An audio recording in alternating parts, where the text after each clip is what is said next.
Hello, everyone. Welcome back to the ESL Mobile Challenge. I'm your host, Paul, in Verum Toddkill, and today it's all about Brawl Stars, our first day of competition here for the fall season of the Mobile Challenge. I cannot do this alone by any means. I want to talk about this program, but I also want to get our co-casters in here. Let's start things off. VatraGaming is back. How are you doing? So you ready for some Brawl Stars? I am, and I saw the lineup that we have tonight. It is stacked. We're gonna have some amazing matches. I'm super excited, and I'm excited to be in the challenge right now. We've made it. It's where it begins, like the greatness. Absolutely. I mean, we've been watching these teams compete for the last 8 weeks, all to make it here into the challenge. And Ash, I have to say, we are in for an absolute treat tonight because, like Echo said, we have some fantastic teams. Yeah, this is it. The top 8 teams in North America.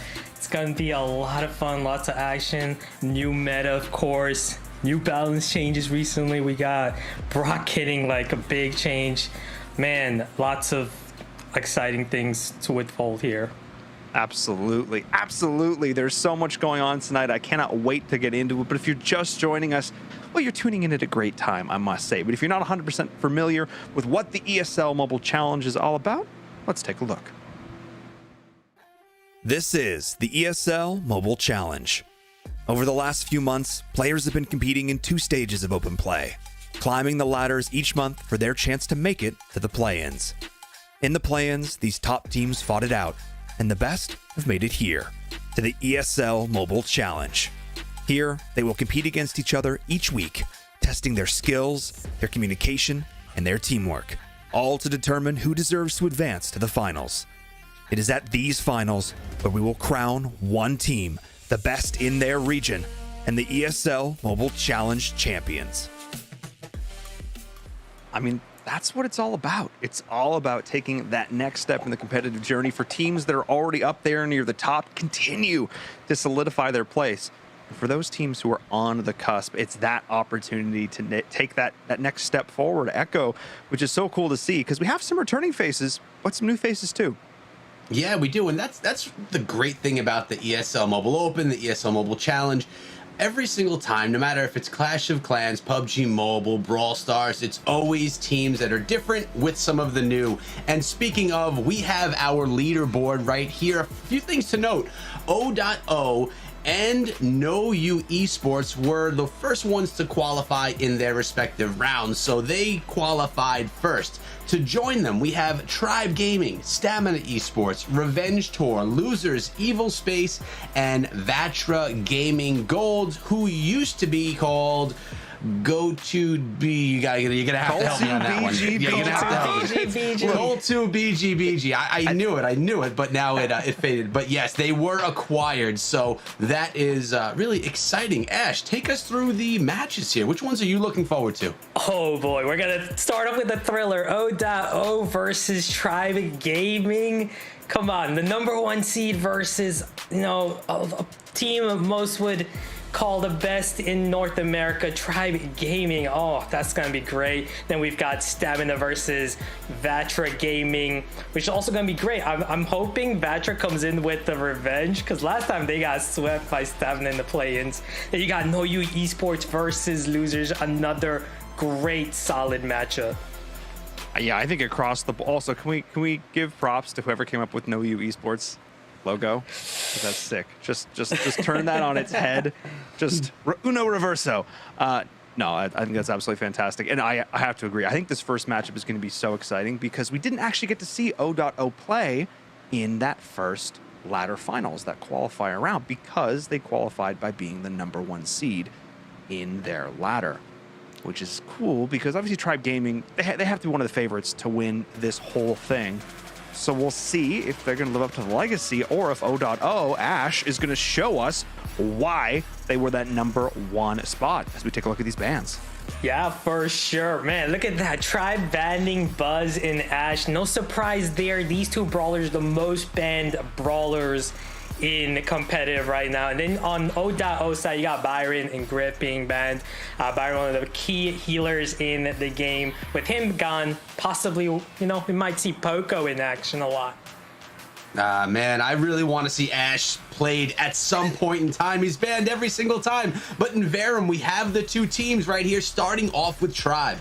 Tribe Gaming, if you're a fan of NA Brawl Stars, well, you're probably a fan of this team. They are one of the best in the region. Somewhat recently added second best to the roster. Corey sort of taking a bit more of a back seat with this roster, but Tyrant, Zulon, these two have played together for a very long time. And their teamwork, their synergy, their strategy is pretty much unparalleled. In order to break through it, odoto are going to have to take it up to that next level. We've got some players in this roster who have some pretty high-level competitive experience. They've even competed here in the ESL Mobile Challenge, but they are going to need to go a little plus ultra if they want to take it to that next step and take down a Goliath like Tribe Gaming. In fact, I actually got a chance to sit down and talk to Toast going into to get his thoughts on this match. So let's take a look. Hey, Toast. Thanks so much for taking the time to sit down and talk with me. First and foremost, congratulations. You qualified for the ESL Mobile Challenge. Guys look really, really solid throughout the course of the ladder. Really, excited to see you guys play here. Talk to us a little bit about what the journey was like and how it feels to qualify for Challenge. Yeah, it feels great. It was a pretty intense qualification. It came down to the very last day of the challenge. We started off very, very strong. I think we were like more than 100 points ahead of second place, and then Tribe entered the competition like two weeks in, and they did really well. Obviously, they came back, so we didn't actually play the last 2 weeks until the very last day because we were kind of just waiting for them to catch up. And then the last day, the very last match, almost near 12 o'clock, we faced Tribe, and that was basically the match for winner takes all, and then we won it. So we're really happy about that and everything. I mean, talk about taking down sort of one of the veterans, one of the giants in NA Brawl. So that's obviously pretty crazy. But then to do it in such intense final fashion, literally like clock about to run out, absolutely fantastic.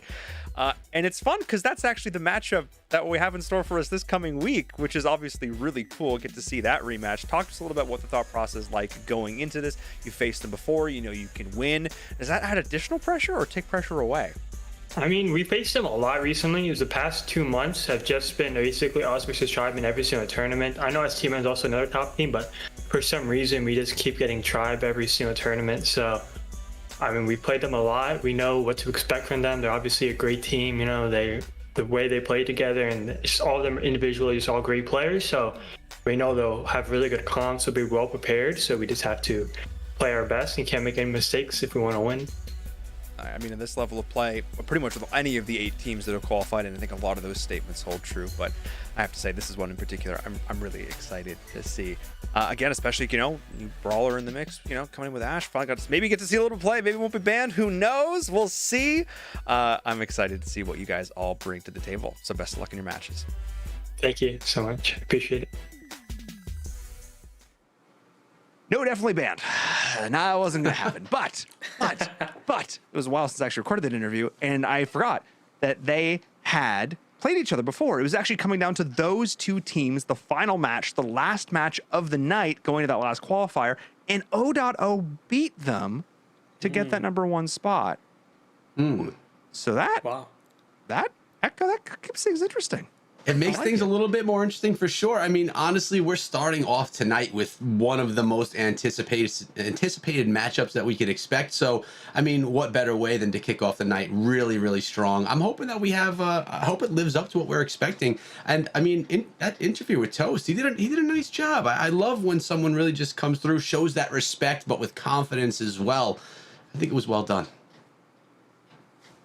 Yeah, for sure. Super excited between these two teams. Man, I feel like odoto, the team has improved a lot ever since like last season. They didn't perform very well last season, but this season though, they've got a new recruit as Levy, right? And they're a lot solid now. They performed so well during the latter stages. I covered a bunch of their games. They're looking very good. 100%. I think one of the big things that, even they notice is that Tribe Gaming's compositions are always excellent.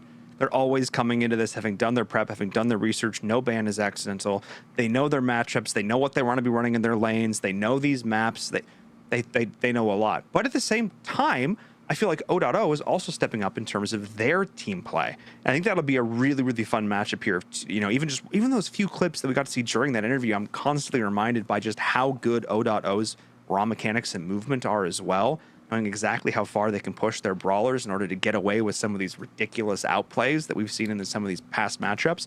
So I think that's what it's going to come down to. It's going to come down to trying to match Tribe Gaming's teamwork, oh boy, but then also seeing if you can, take that one step up in terms of individual mechanical play. And Echo, I mean, when you got players like Second on a team like that, who's debatably one of the most talented mechanical players in NA period, it's gonna be fun. I mean, no matter what, we're looking at the top 8 in NA right now. Everyone's here for a reason. Everyone here knows how to play Brawl Stars at that competitive level. But you just mentioned it. It got me excited again because I haven't seen Tribe with ESL in a while.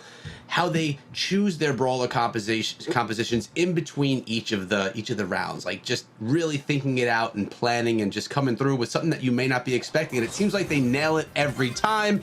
Let's see how they start things out right now. As we start out with Gem Grab, we have Tribe up top in red and odoto down below. I'm noticing a Gene in one of these compositions at least, and possibly two, definitely two. Yeah, for sure, I'd say that Gene is Toast, and you can see Toast teammate running Brock. Probably as Levy, I would say. Wish they were running English names here, right? So it was less confusing. But, man, Tribe already in full control here.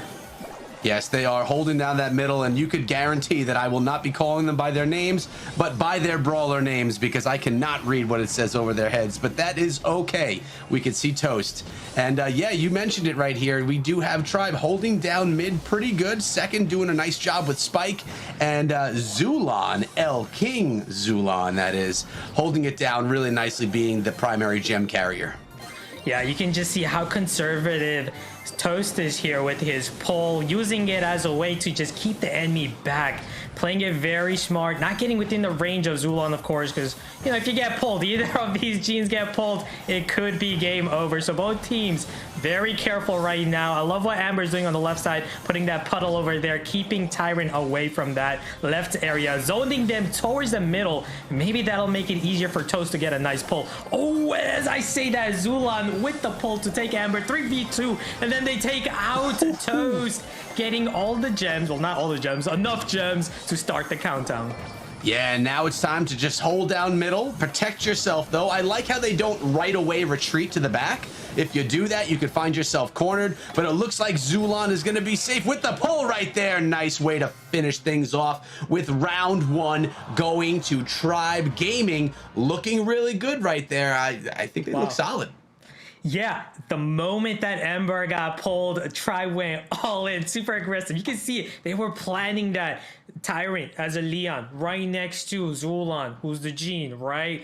You can just see them rotating each other, keeping Toast guessing. He's like, oh, should I go for the pull? But it's risky. But Zulon went for that aggressive pull, got it, 3v2, and then they just kept the motor going to take this game. And I also love how you pointed out that they didn't just, retreat with the 10 gems. They made sure to keep them back for a bit longer, right, before they made that decision. Just so perfect in the way these guys play. I love it.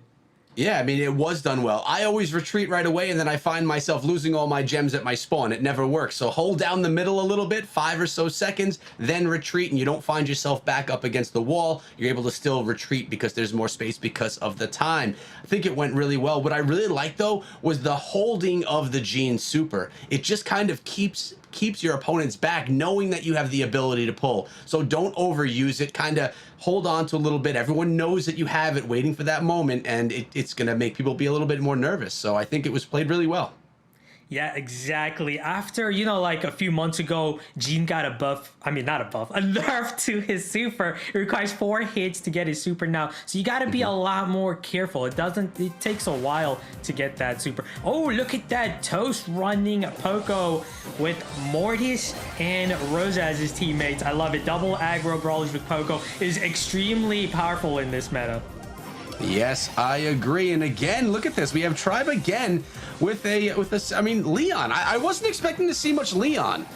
No, Leon is an incredible brawler right now in the meta, and that is due to his gadget, that invisibility cloak. Basically, place it behind a wall, and your team is gonna be in a very good position. But right here, though, Tribe backed up. Fortunately for them, Zulan does have his pull. He's being careful with it. I love what their Rose is doing, asserting herself, forcing that Jean to pull her. If he's not pulling her, if he's not gonna pull Rosa, she's just gonna keep going aggressive on you. Oh, Tyrant taking down Rosa, but then it looks like Toast. Toast getting pulled right there, but not able to take him out. 9 gems in his satchel, and it looks like that last final gem just needs to be grabbed by an aggressive Rosa, but it looks like Tyrant held it down. Tribe needs to hold down the middle of this map right now, and they're not able to do it. Look at Rosa asserting herself up there, just really making sure that Toast is safe behind, and Mortis with the super. My goodness, this was a nice job done by odoto.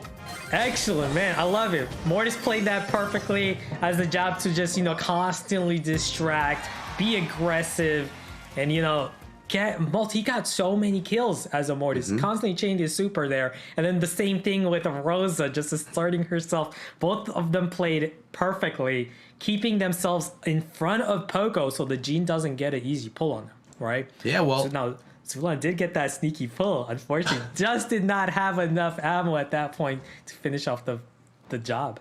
No, but the pull happened, but there were 2 odoto players right there. Right. So they were able to take down Jean. The pull didn't actually get those 9 gems that were being held. I think it was kind of a last-ditch effort to try and grab those gems. Either way, it was very well played by odoto. We are 1 round to 1 round tied right now. And, do you start switching up compositions at this point? Tribe kind of stayed... For sure. For sure. Well, there it is. I'd say for sure, because you just can't afford...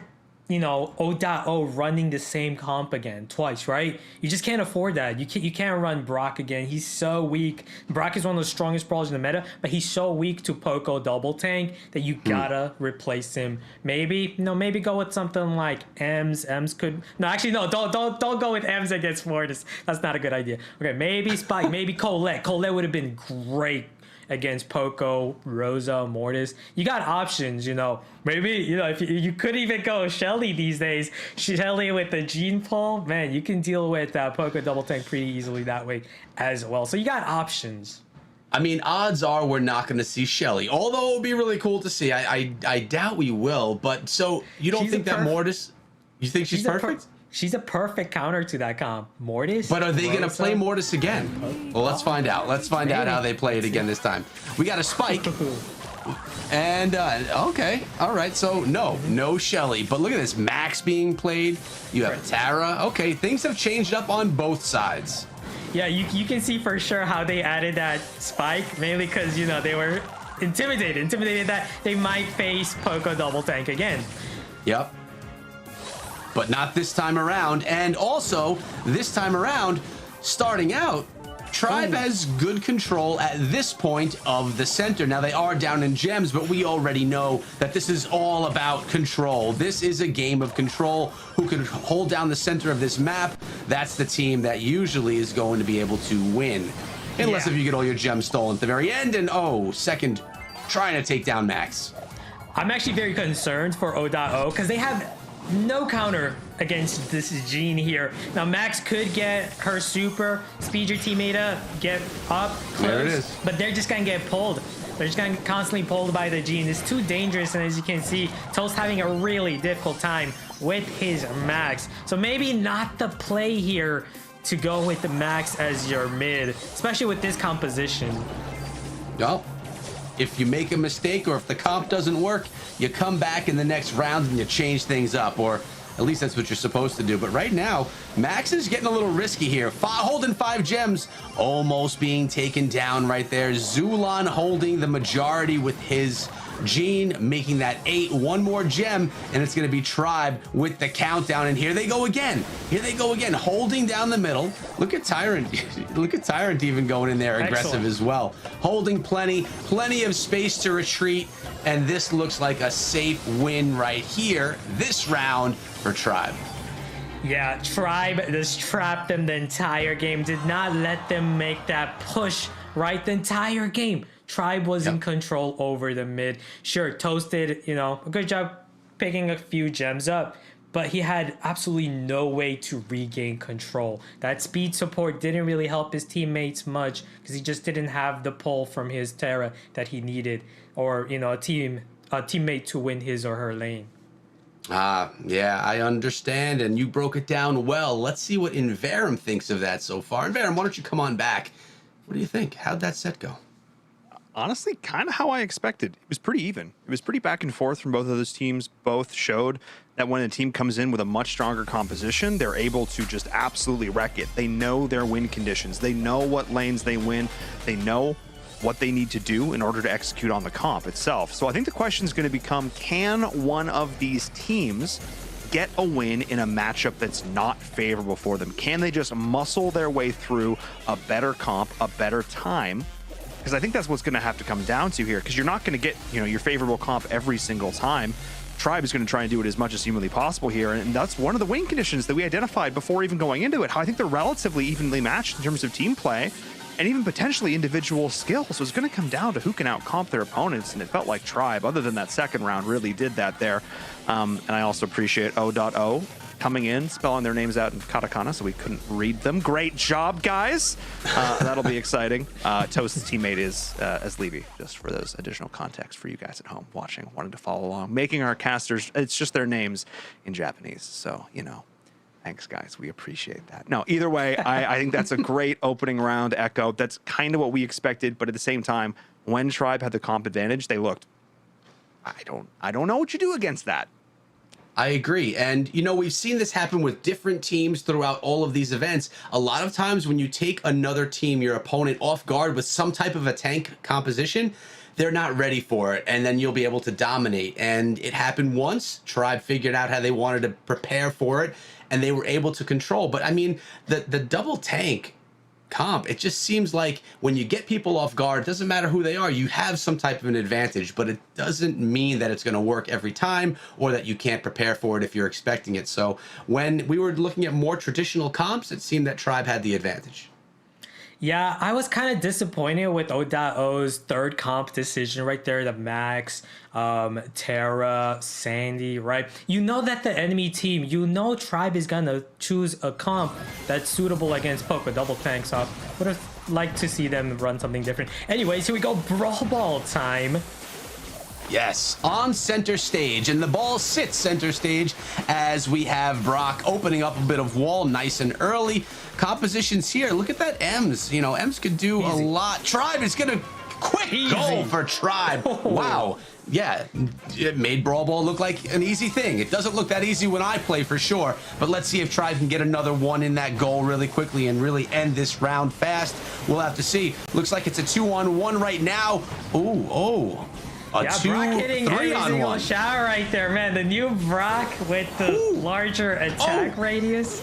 He just Did you see Zulon right there? I feel like Zulon almost scored in his own goal, but he didn't, and he's cornering it. They cornered it now to try and catch their breath, bring their team together, and regain control. Remember, they already have one goal. One goal is enough to win it, so you don't want to let your opponent try and get in there and push you to your back. Yeah, for sure. One goal is enough, but there's plenty of time. 1 minute and 20 seconds here for odoto to tie this up. If they can manage to get this team to go to overtime, they will have the advantage in terms of range in the open field area. I was loving those Tyrant plays, using that wall just to, blow that hairspray on each side of it, doing some damage, but not enough to be able... wall's open. Brock's going for it, but we got Tyrant right there coming back to corner that ball yet again and spam the center. It looks like here, odoto does have that comp advantage.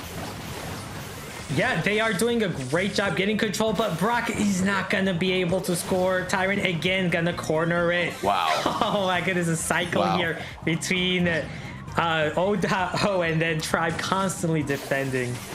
Yeah, the defense is crazy right here, but it looks like odoto is being very patient, really waiting for the right time to be able to get that push they're looking for. But look at this. Tribe is gaining a little bit more control, and as I say that, they lose one of their teammates. Only 20 seconds, and we have Second doing a great job keeping them back. Zulon cornered it, coming through with Max, and keeping odoto back so that they can't get their hands on that ball.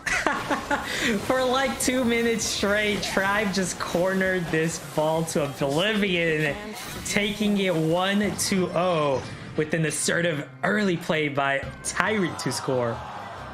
I mean, we talk about how in sports, in esports, offense is what's really exciting. But that was a defensive match, a very quick shot for that goal by Tribe, and then the rest of it was all defense. Corner, save the ball, corner, just try and push them back so they can't get to the ball. Really nicely done, and you know, they say defense does win games.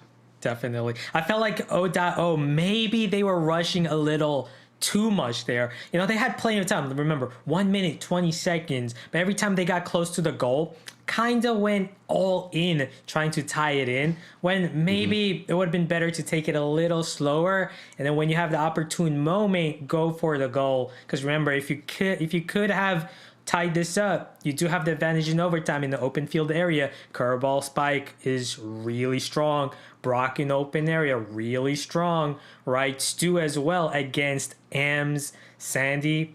I would have liked them to play a little safer right there using the clock.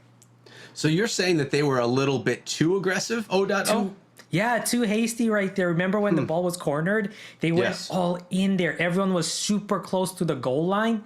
You know, everyone went all in trying to score and died. All right, well, there you go. So right now, we got a 1-round advantage. One more round one for Tribe, and they take the set. And, well, we all know O.O does not want that to happen. It's 2-on-2 right now. Each of the teams lost one of their members. Looks like it's a 2-on-1 right now. The two teammates that I cannot name are in the center, just grabbing that ball. Gonna try and, are they gonna advance a little bit? Just a tiny bit. Brock kicking it on up, and Spike throwing some back to try and keep back Tyrant, who is also playing as Spike. Yeah, just, you know, the importance of advancing the ball. As you get control, you got to keep the ball up. So O.O does have that advantage, but Tribe Gaming quickly making their way, getting control. But look at Toast, his teammate. He's gonna score it as Toast opens the wall up with his Brock in the middle. Perfectly executed. I have to say right now, O.O with the advantage, not only the score advantage, but the map is completely opened up for them as well to drop that ball right into the goal. And it's a, oh, okay, no, never mind. Tyrant, I thought was not from Tribe. I thought it was one of the O.O members hiding over there. But nope, I was wrong. I stand corrected. The ball still sits in the center. And now it's the question of, will O.O be able to be aggressive enough to score again, or as good on defense as we just witnessed from Tribe? And there, that goal is open. He can get that shot right in there. Oh, right on the line. And that's a goal. Man, I love it. I love what O.O is doing right now. So aggressive with their plays constantly. This entire game, they were in control. They were the ones peddling this game. They definitely had control, and it's funny because after the last round you said they were too aggressive. In this round they were super aggressive, and you're like, I love how aggressive they were, but it was a different position as well. It was a different type of aggression. This time they weren't careless in terms of dying. They stayed alive, getting kills, you know, getting in position, advancing the ball, and then working their way into scoring, right? Well, it worked out, and the aggression, I mean, Tribe wasn't able to keep up with it there. They kept taking those deaths. The ball was advancing in the wrong direction for Tribe, and let's see who it's going to be right now. It is 1-0, and it's 1 round to 1. So if O.O takes this round right here, we will be tied at 1-1 set. Let's see if it's going to happen, although Tribe, they have a bit of an advantage to start things out right now. Ooh, Poco should have been a little more careful there, because now his teammates need that heal support. I feel like Poco was a little too aggressive there. Now Zulan may have an opportunity. Yep, there is a 3v2. Oh, man. And if their Brock opens up the mid, man, he did miss the mid wall, but did open up much of the middle area. And in the open area, it's going to be a lot easier to defeat a Poco double tank comp.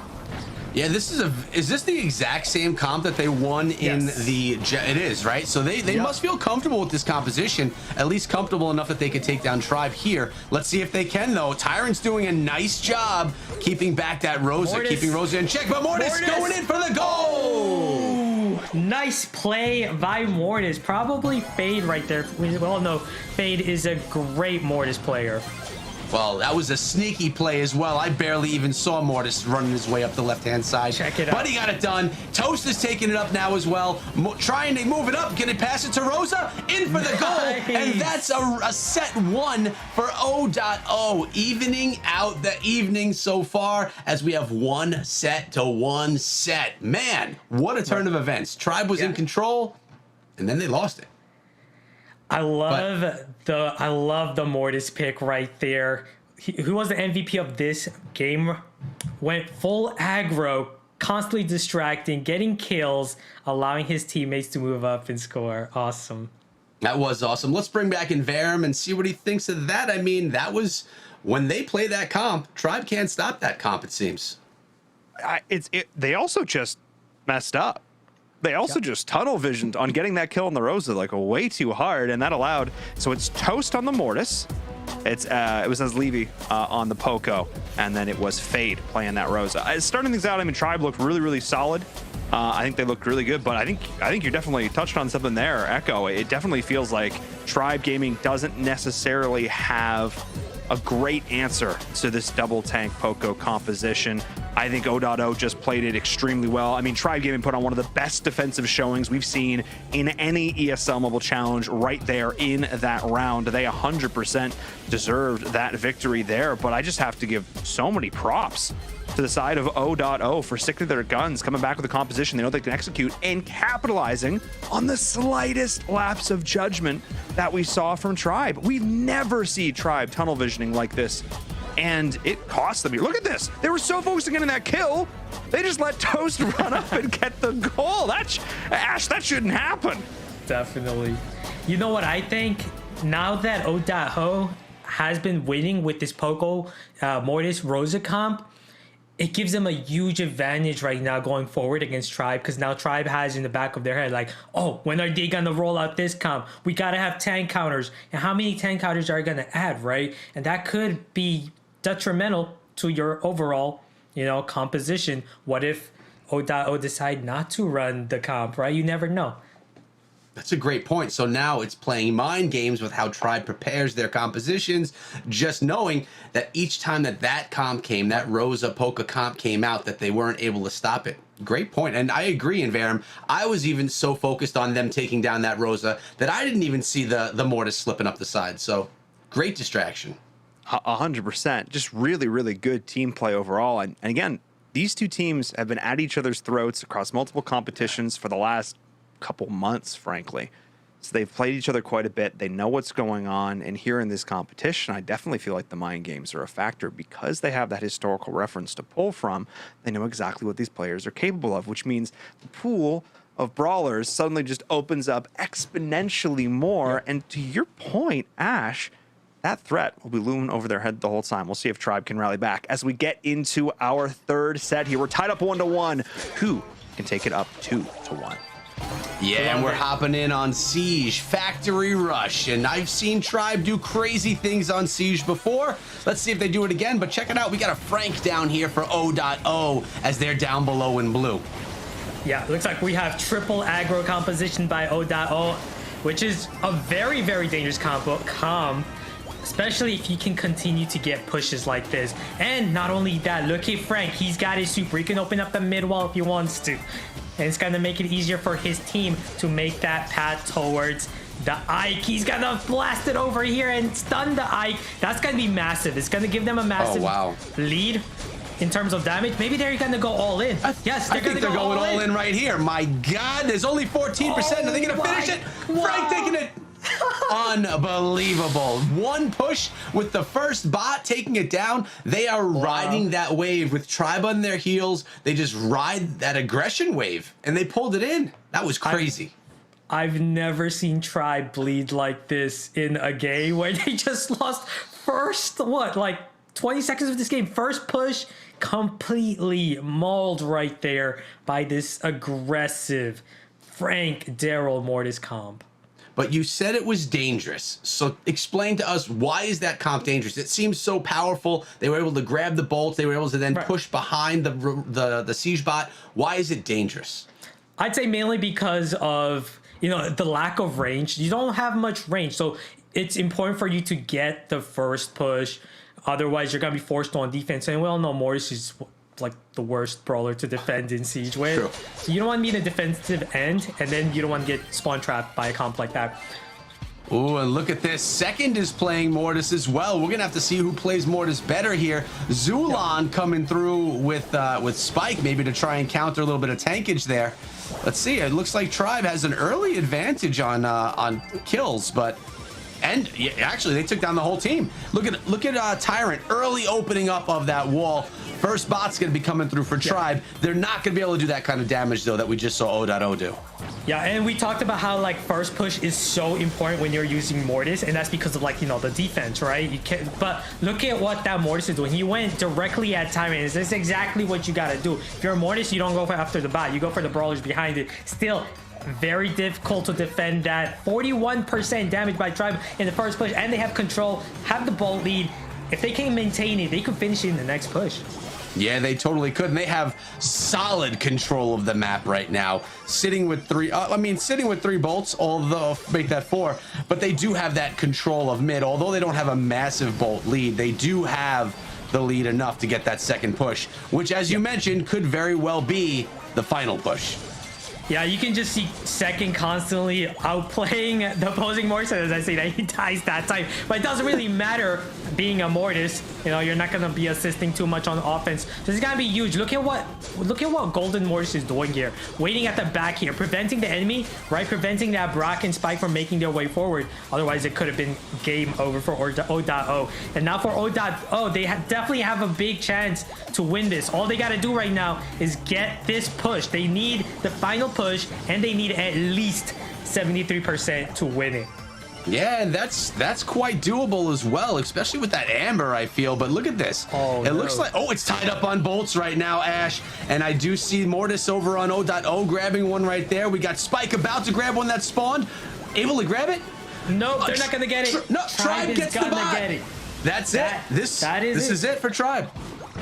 Man, odoto had a really good opportunity there. They got a Mortis. They had 5 bolts to 0, right? In that third wave.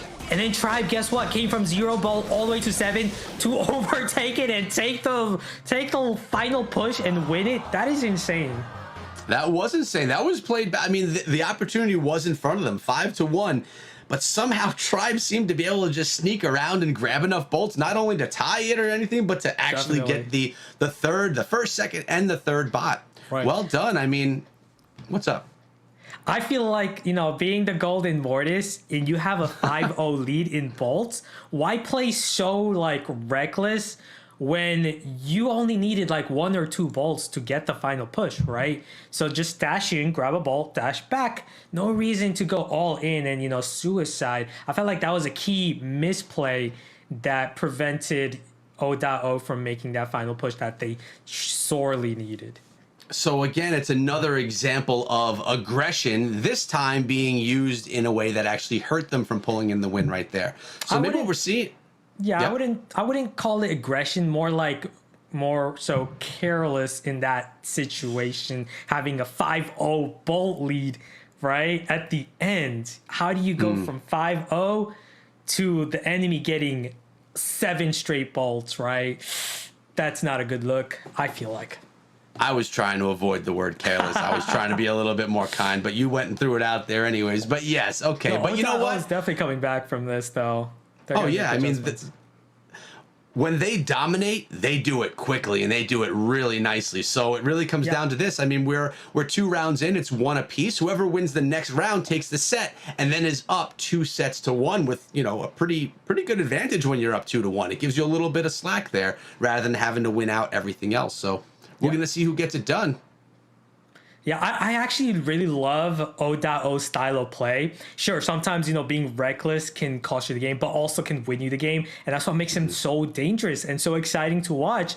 You know, they come out with all these high-risk plays, high-risk comps, Poke Double Tank, Mortis, Daryl Frank in Factory Rush, one of the most open Siege maps, right? Like coming up with these types of comps and just destroying a tribe over and over again. Like, that's exciting. Now, I think what Tribe is going to expect right now is that Poco, Rosa, and Mortis. I think they're going to expect it. I mean, yeah, I think that they're going to be anticipating that, preparing to play against that, but I don't think that O.O is going to bring it because I think they know that Tribe is going to be expecting that. I mean, it's been like their go-to for a win. Yeah, but you know what? I think O.O should just bring it. Just bring in just bring in the Mortis, just bring in the Frank and the Daryl again, because it worked so well the first time, right? And the thing is, Tribe has yet to beat you when you go full aggro, right? Oh, they are not though here. Look at this. Look at Toast going with the long range. There's no tanks at all in this comp. So they actually have mirror matchup. Mirror matchup. Well, that's not what we were expecting at all.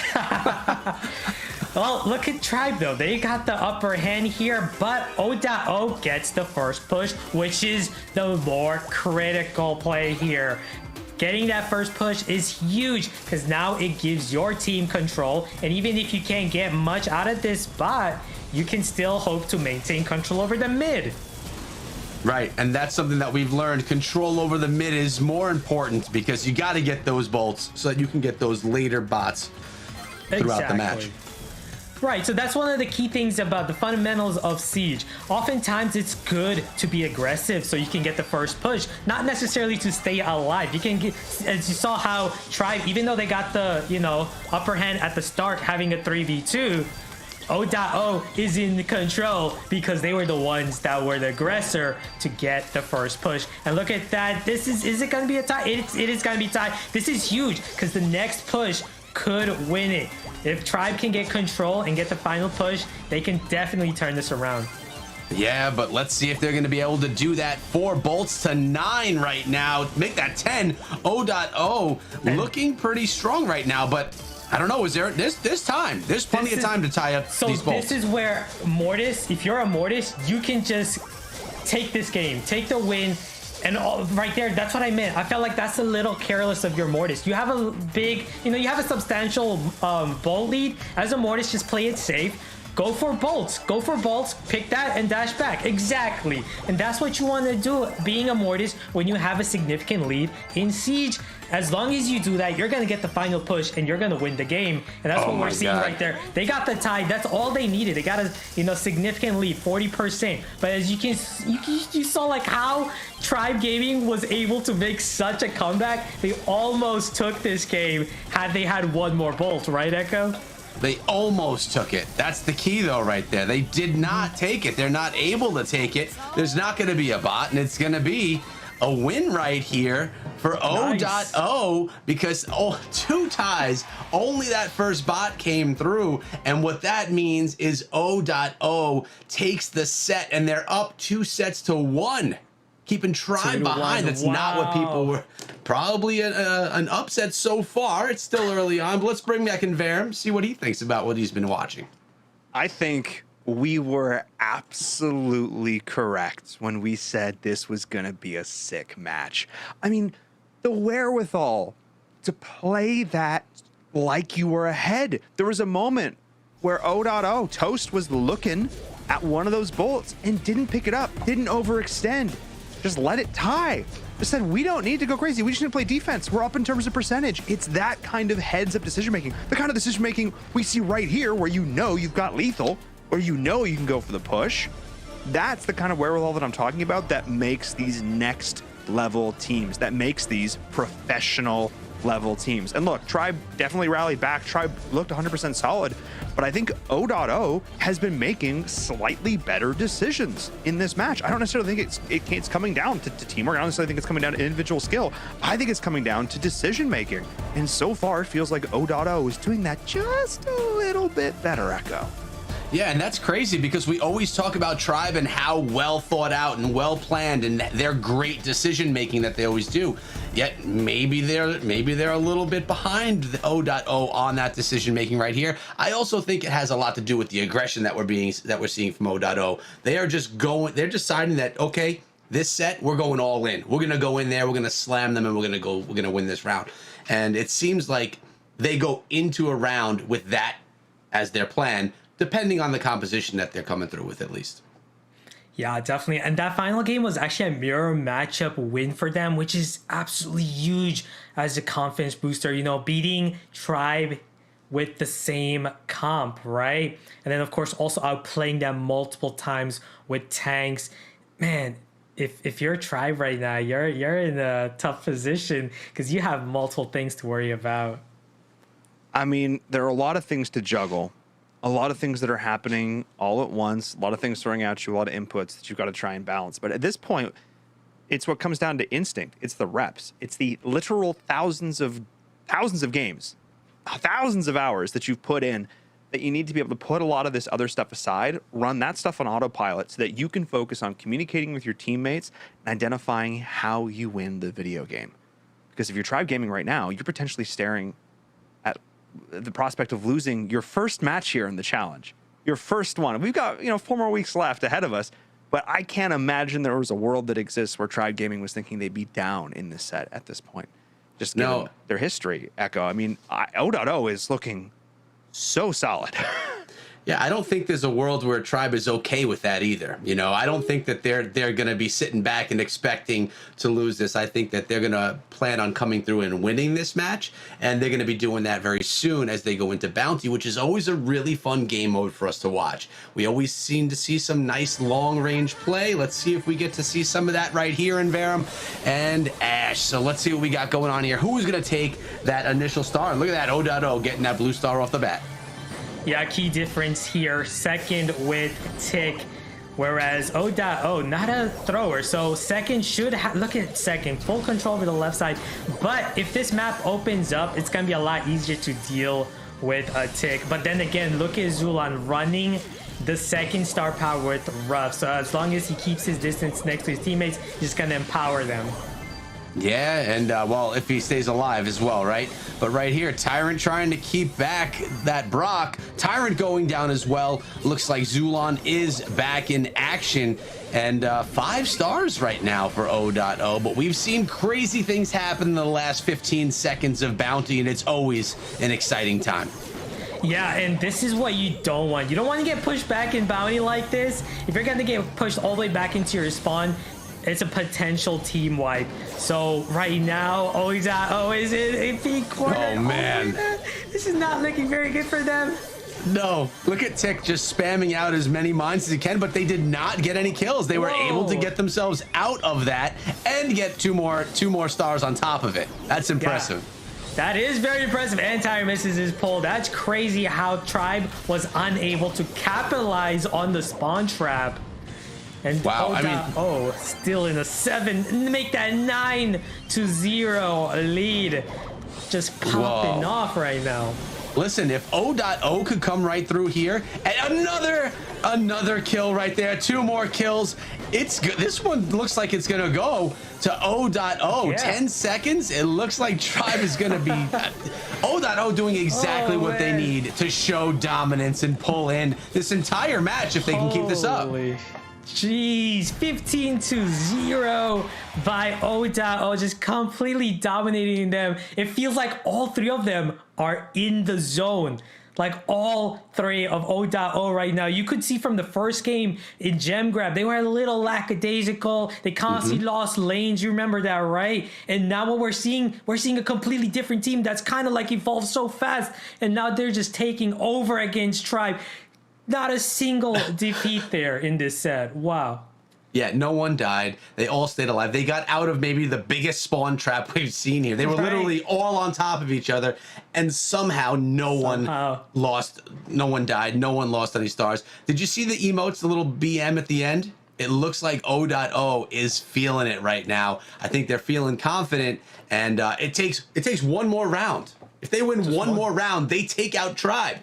I mean, again, in Varum said it, we have weeks to come, but what a way to start out, taking down the team that everyone thinks may be one of the best in NA. Yeah, man. Most people will like, if you ask most people, like, what's the best team in NA right now? They'll answer Tribe. But odoto, it's no surprise. They're the #1 seed here coming here, right? And they're just showing how strong they are. And coming through. Okay, so what do you think of this comp? It's a little bit different here. Yeah, I love it, but I feel like it's gonna be a little difficult without a heal support. Like you got no Poco. I feel like Poco would have made things easier. But don't take my word for it. Oh man, if they could have gotten Tyron right there, would have been better. But it's only gonna get harder for odoto if Zulan constantly, you know, empowers his teammate being next to them. And it's also gonna prevent them from making pushes like that, because they're gonna get constantly melted. So Tribe Gaming really knows what they're doing right here, keeping their distance together, preventing odoto from making a push. Now if odoto wants to get a kill here, they all three of them have to make a singular push together, and that's what they're doing. They're trying to do it right now. Oh man, double kill right there. Wow. And Tyrant's in a little bit of trouble as well as that bubble bounces around in his face. But look at this. Okay, Tribe still up by 5 and the blue star, but they did it as you said it there, Ash. Yeah, again, so you can see how they backed up the Mortis and Jackie not making a move yet, because again, you gotta combine push. If you don't combine push, oh no, you're gonna get pulled, and now it's gonna be harder to make a combined push because you only got 2 teammates, right? So again, you gotta reset, you gotta wait for your teammate to get back. So as you can see, the BB, but Jackie got pushed back into the wall, and then BB's gonna get pulled. Mortis is gonna go in now because there's not much time left, and I'm pretty sure Tribe is gonna take this one. Yeah. With Tyron getting constant pulls. I think that this composition just didn't have a shot. I mean, look at them pulling, beating them down one at a time. 29 stars right now. They're not done. They want to try and shut them down, make them feel bad, and hopefully come through in the next round and win it again. They saw that BM. They know that confidence, and they want to tear the confidence away from O.O right there. And 35 stars, Ash? Oh, man. That was a very aggressive game, man. But I felt like no Poco was just made things a lot more riskier against their comp, against Tribe's comp. Having a Gene, you can constantly, what you can do is you can have your teammate next to you, and if you have your pull, you can just constantly pick one brawler up, right? So all you gotta do is pick one up. Mortis, Jackie, whoever it is, right? Take them out immediately. You pull them to your teammate, take them out immediately, you get a 3v2. And that's what happened constantly, because there was no support. There was no support brawler for odoto in that matchup. That's why they struggled. And I love your analysis right there. I think you're 100% right. But I also think that Tribe was angry. Right? They were getting dominated. I mean, I don't know if they're listening in or not, but they were getting dominated, and they don't like that. I mean, they're Tribe Gaming. Of course they don't like that. So they didn't just get the win. They got the win, and then with about 40 seconds left, they continued to hammer down on O.O, like I said, to strip them of that confidence. They wanted to make them go in and now question, Tribe, look, they just kicked our butts right there. How are we going to come back? We want to win this right now. So trying to get in their heads a little bit, I think, by how aggressive Tribe was being. Yeah, and if you're O.O, don't let it get to you. You'll need one more game, man. You need one more game, and you can take this. So it looks like they're decided to go with the same comp, but look at Tribe also staying with the same comp. This may not work out very well for O.O if we see the same thing happening twice. Well, O.O didn't bring this comp so that they can get dominated. They clearly have a plan with this composition. It didn't work out at all last time around. Let's see if it works out this time. Tribe definitely knows how to counter this one. Question is, will they be able to counter it again? And look at them opening up the walls a little bit there, second. Just trying to make it a little bit more difficult to Mortis to move around, and for some of these tanks to get themselves around the map. Yeah, O.O definitely were expecting Tribe to run a different comp. That's why they ran this same comp twice. It definitely struggles. As you can see, once Tyron gets his pull, he can just pick on any of these brawlers, go for a quick kill. Oh man, it's gonna be tough not having any range, and of course Mortis has to constantly charge his coil snake up, and then he can't. Mortis not only can't go in alone. He has to wait for his teammate to make a play just like that, and they've taken it. They've taken the 11-10 lead with the blue star. That's big. I mean, look at this. It's kind of about patience with this comp with O.O. They're waiting for the time when they could pull them all in, when Toast could pull them all in, and then they literally go ham with them, smacking them in the face all at the same time, getting double and triple kills. Yeah, what we're gonna see here is Tyron's gonna go for a pull. The moment he goes for a pull is when his teammates need to go in. So the Mortis has to go in, but he did go in, but he didn't actually did. He turned him because BB survived. And then Toast's teammate's gonna get the kill. He's got the blue star. He just needs to retreat. Look at what BB's doing. Body shielding for Toast teammate. Wow, this is down to the last second. He's gonna go aggressive. Mortis is gonna go aggressive. He's got 2 seconds. He's gotta get it. No, he's not gonna get the kill. Oh my god. Tribe coming back and staying alive in this match. This is gonna push us to another set, and we are tied right now, Ash. 2 sets to 2. That went opposite of what odoto was hoping for. In Varum, come on back. I'm so excited I can't even get my words out. Straighten it out for me. Watching that final push reminds me of a quote, and it's, boy, the risk was calculated, but I am bad at math. And yeah, that Mortis went in there at the end thinking, I'm going to make the hero play. I'm going to body block for my teammate. Get blue star. And then they didn't get the kill. And then they gave up the lead. That's the worst part of it. They didn't necessarily have to do that, which is what I know you're freaking out about, Ash, because he didn't necessarily have to do it. It was just a statement play, and it was a literal throw. And oh no, we're now going to game. I mean, oh yay, but actually, oh no, we're going to game 5. I don't think it was a throw. I feel like Jackie made the right play. She was going to get pulled anyways, so she had to make that assertive play. I felt like it was a kind of uncoordinated. The Mortis player, you can definitely see he was trying to make a decision. He was making a decision whether to go in or to back up. So like I definitely felt like it was uncoordinated. And not only that, if we see the replay, Mortis did dash into a wall, which prevented him from getting the kills that he needed. I mean, you can see it in the replay here. I was gonna say, either way you look at it, it looks like odoto, they struggled hard the first time with this comp, and then right in the end they struggled with it again. Things just stopped going their way. Tribe definitely didn't have the control they had the first time they faced this composition, though. So here it is. This so is check this out right here. So you see how Mortis dashed into that wall? Yeah. After he used his super, he dashed into that wall. Had that wall not exist there, he would have gotten the hit. Chain supered, could have been a different story. Yeah, I'm looking at, I'm not, maybe throw is too harsh. Maybe that wasn't quite the word. But when they got out there, I feel like they could have just when they were up, I think 15 to 14, whatever it was, I think they just could have run to corner. I think they could have hard turtled. Instead, there was some attempt to hold the bush. Right. All right, lads, this is it. Round number 5. Let's go. Echo, Ash, let's get into it. I mean, we were so excited about this match. Why not take it to 5 different sets, right? I mean, why end it early? So here we are in Heist on Safe Zone, and we're finally getting a little bit of Piper out of Toast this time around. Yeah, I love the Piper pick as your mid. You're definitely going to have the advantage against the B, just having more range, of course. Not only that, snappy sniping, you can get more value shooting at a safe than if you're a B. Yeah, well, of course you can. And, so if that's the case, why is Zulon using a B? Maybe he was remember what we talked about, like how odoto is very, they can be very unpredictable in terms of running aggro tank brawlers. So, Tribe has that in the back of their head. They might go tanks, they might go Daryl again or something, right? We can't afford to not have a tank counter. That's why they went with B over Piper, most likely.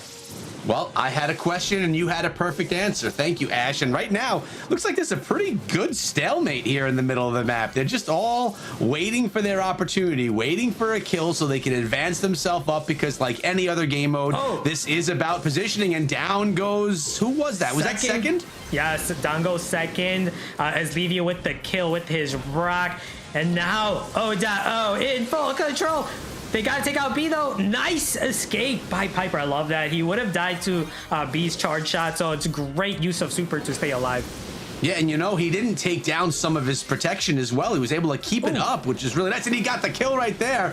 Toast with the kill on B. And look at this. You have Amber just melting that safe. Piper on it as well. Or I should say Toast, because I could read his name. Really doing a nice job right now. It looks like... That Piper is actually not Toast. It's Toast teammate Echo. Oh my goodness. You're right. You're right. Yeah. I should read the whole name. Look at me. Right. I think Brock might be toast. It's hard for us to say, having them having Japanese names here. But look at Toast teammate. Oh, he's gonna open it up with this Piper. They do have a significant lead, 41%, but there's time left for Tribe if they can get full control and get the final push here. But look at Tyree. He's being abused right there by Brock. Yep, he's gonna get pushed back. That's it. Not enough. It. That round goes to odoto. Coming through looking good. And again, back and forth. It's a back and forth game. Usually you see some momentum, someone on their heels, and they start getting pushed over and they collapse. But this is back and forth. So one more win, one more round for odoto. They win the entire match. Tribe has to win the next 2 rounds outright. Okay, so we know for sure Zulon is switching to Piper next, right? Kind of surprising pick for him to pick B. Having that mismatch against Piper. Piper's like the most popular mid in safe zone, especially right now with Bell being nerfed so much. Piper is the mid brawler here, right? So definitely expecting Zulon to switch to that. You could also see just how often Toast's teammate Piper, right, was able to maintain control against the V, having the rage and then being able to pop that homemade recipe gadget, instant homing shot to deal an immense amount of damage. I feel like that's too great of an advantage. Yeah, but if they know that he's going to be going Piper, do they come through with some tank comp? And no, they don't. They come through with a mirror matchup here. Who's going to play it better? Is it going to be odoto for the win, or is it going to be Tribe to give them the opportunity to go to that final set? Final round. If you're odoto, you can't ask for anything better. This is what you want. You want to beat Tribe with the mirror matchup, right? Look at Toast. He misses the mirror gadget, but he's still popping off with his Piper, keeping them back, keeping Zulon back. Yeah, I mean, it's looking good so far for odoto. They do have a bit more control, but Tribe is all healed up right now. Oh, that was a nice shot right there by Zulon as well on Toast's teammate. But right now, keeping him back, landing another shot as well.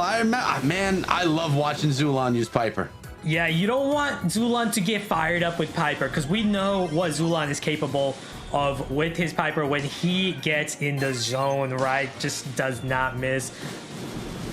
Not only do they not miss, like anyone that's playing Piper, they're so good at like evading shots and staying back and just not going down. It is impressive to watch how they're not only offensively strong, but also strong on the evasion and defense. Oh, and Zulon goes down. Toast's teammate takes him down. That's an excellent kill. This is going to give him a 3v2 and allow them to advance in the map. But Toast teammate got to be careful. He's backed up into the wall. He's going to jump back. Smart play, keeping himself alive. It is a smart play, but his protection, his safety is now gone. So the way I see it, Zulon has a little bit more of an advantage now, having that wall to kind of hide behind. You don't agree?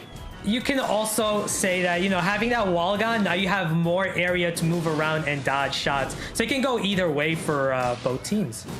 Okay, well, there it is. Again, putting me in check, Ash. I appreciate it. Zulon right now, though, making that aggressive push, trying to move forward a little bit, but going down again as Toast teammate as Levy takes him down. Oh man, the perfect use of homemade gadget right there. Every time he's being pushed back, whenever Zulon is in that range, right below 2,000 health, Toast teammate pops his gadget, takes him out, just outplaying Zulon right now. 10 seconds.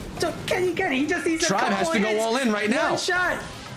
It's 97% to 100%. No, there it is. They're gonna Tribe Gaming is going to go down to odoto, with odoto winning the entire match, having gone through 5 different sets, earning that one. That was not easy for either of the teams. Let's bring back Inverum. Not what many of us were expecting Inverum, but definitely exciting. Well, we made predictions coming into this, and I'm not off to the best start. But hey, if you're a fan of Brawl Stars, that was sick. That was out, and this is a repeat of how these teams got into the challenge, or at least, in case of odoto, how they got into the challenge in the first place, beating Tribe at the 11th hour in order to secure the #1 spot. Absolute insanity. They had a couple of comps they knew what to do with. They showed that they can play these long-range brawler compositions. They showed that they can play double tank healer, and it constantly kept Tribe Gaming on their toes. And the decision making from them, time and again, they identified what they needed to do to win, and they stumbled occasionally.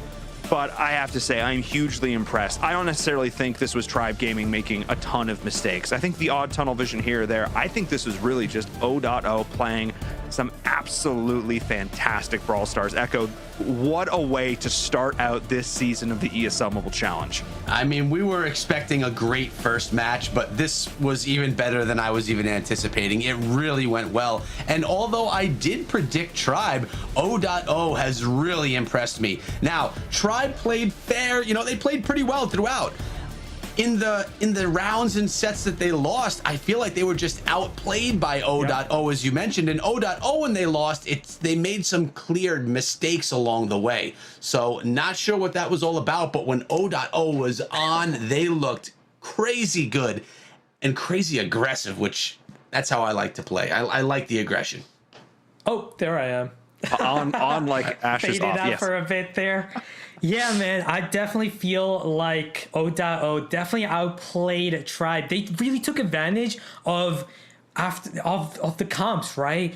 The aggressive Mortis, Daryl, Frank, all these tanks they've been using, Jackie, BB, right? Guess what? It helped them out so much in that final matchup in Heist.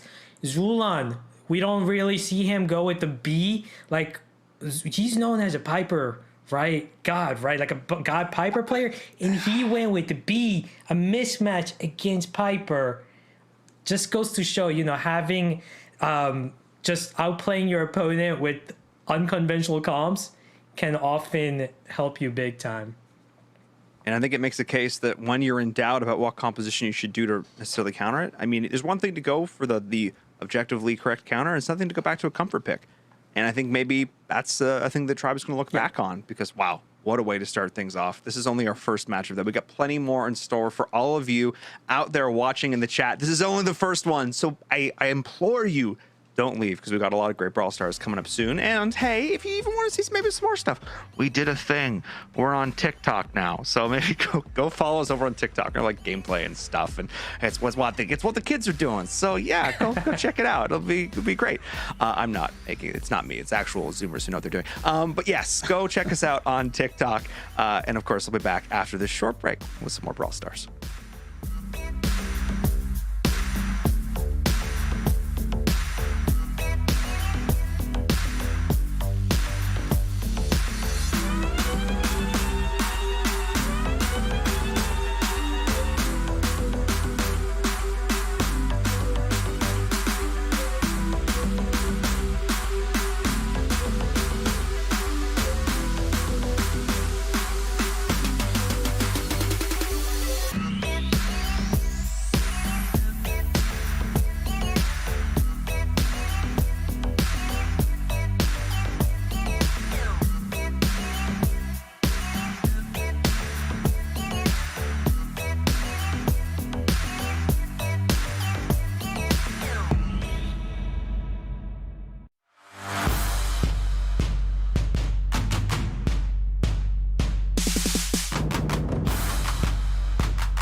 everyone. Welcome back to the ESL Mobile Challenge. I'm your host, Paul and Barum Toddkill, and we just witnessed our very first match for the fall season of the ESL Mobile Challenge. And oh my goodness, what a banger.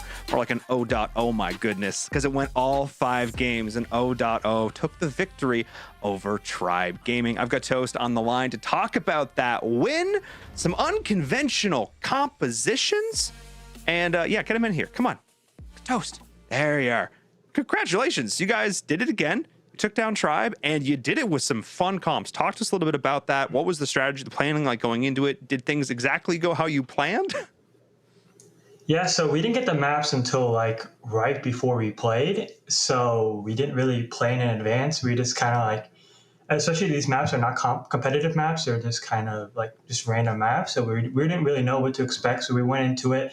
We had a tough start on the not competitive maps, which Acute Angle and Super Stadium, where we didn't really know what to do. But once we got on the maps we're more used to and comfortable with, I think we played a lot better. And we definitely were like big into trying to get a lot of tanky comps and good Mortis comps, because we felt like they were just running a lot of standard comps, which were kind of just like they were weak against the tank comps. So we thought it would be really good, and we tried some new things, just kind of worked. So we're happy. Yeah, I mean, crazy, some back and forth moments. It also felt like, I mean, your Mortis in particular was really freaking impressive. That was super solid. Talk to us about that moment during that Brawl Ball match when you were running up that left flank and they were completely focus firing the Rosa, and you were able to just walk it in behind them. What were comms like during that? Because that was hilarious. It was dead quiet in the VC, and I'm like, can I score this? And I just went for it, and then I scored, and I'm like, I don't know what you did, but good job. And I'm just like, thank you, I guess. Yeah. No, that's actually, sometimes those are the... Go. Yeah. I was saying, especially because my Mortis is not really normally... I get memed a lot for my Mortis for being pretty bad. So to have a good Mortis today was really happy. Dude, your Mortis was sick. You guys all looked incredibly solid today. Yeah, all of you. The names were confusing. Please change those for next week. Our casters were sad. I had to look up a katakana chart to translate them to figure out who was who. Don't do that again to us next week. But either way, it was katakana. Come on, I know what I'm doing. Anyway, that was really great. It was a fantastic way to start things off. Really impressive from you guys. And I can't wait to see how you guys continue going forward. So best of luck in the next match. Can't wait to see it. All right. Thank you so much. All right. What a way to start the night. Co-casters, get back in here. Yes. Beautiful. Echo, how are you feeling? Dude, you're already looking tired. We still have more matches in store.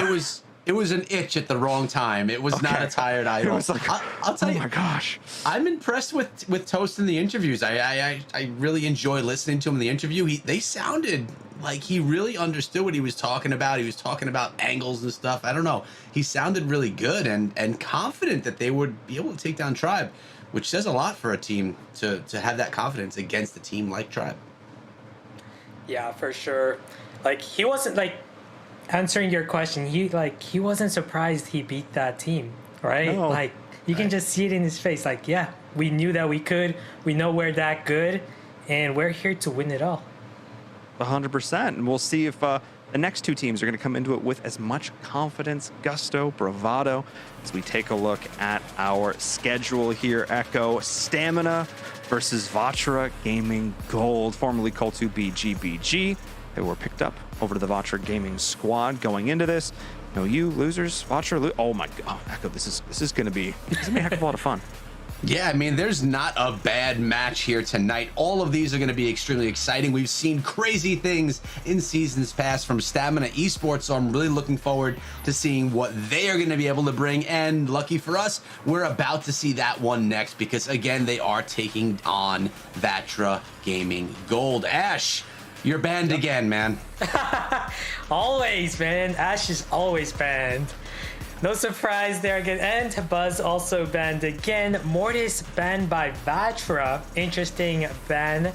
Mortis, as we've seen in the previous matchup, was a huge part of why O.O won that matchup. So not too surprising why Vatra might go with these two aggro brawlers. Maybe they're hoping to play a control style of game. I mean, that's the big question mark. How are these teams going to play this out? Are we going to see similar levels of aggression like we saw in game number 1? Are we going to slow things down, get a little bit more methodical? Stamina is a team that can do both. I mean, Toonie, again, one of those amazing pop-off players. Going the other side, I mean, Squad, you know, maybe once we've seen quite a bit, but maybe know a little bit less. So I think that's what's going to be interesting for me here, Echo in particular. I mean, this is a great opportunity for VatraGaming Gold with this newly acquired squad to come in and make a name of themselves. Because if this is the night of giant killers, if we see Tribe and Stamina lose back to, I mean, Vatra got acquired because the organization that acquired them felt that they were good enough. They didn't get acquired because they were just lucky. So if they could come in here and take down, a Goliath like Stamina Esports, that agency is going to suddenly be like, yes, we made the right choice. And instantly that name is out there. So this is a huge opportunity right now for Vatra. It's going to be exciting to watch. Yeah, I don't know if you guys remember in the previous matchup between these two teams, this was in the first play-ins. Cool2 got destroyed. Well, formerly known as Cool2, now Vatra. Bobby with his Brock plays, if you remember, outplaying Angel U. oh yes, Right? And Brock right now, very strong brawler. really keen, not really, fed. yeah. Might see him again in this matchup. Yeah, I mean, so this is great because it's been a while. It has been a while. It's been literally weeks since we've seen these teams compete. And now they get to go toe-to-toe again as we get into this first round of our first set.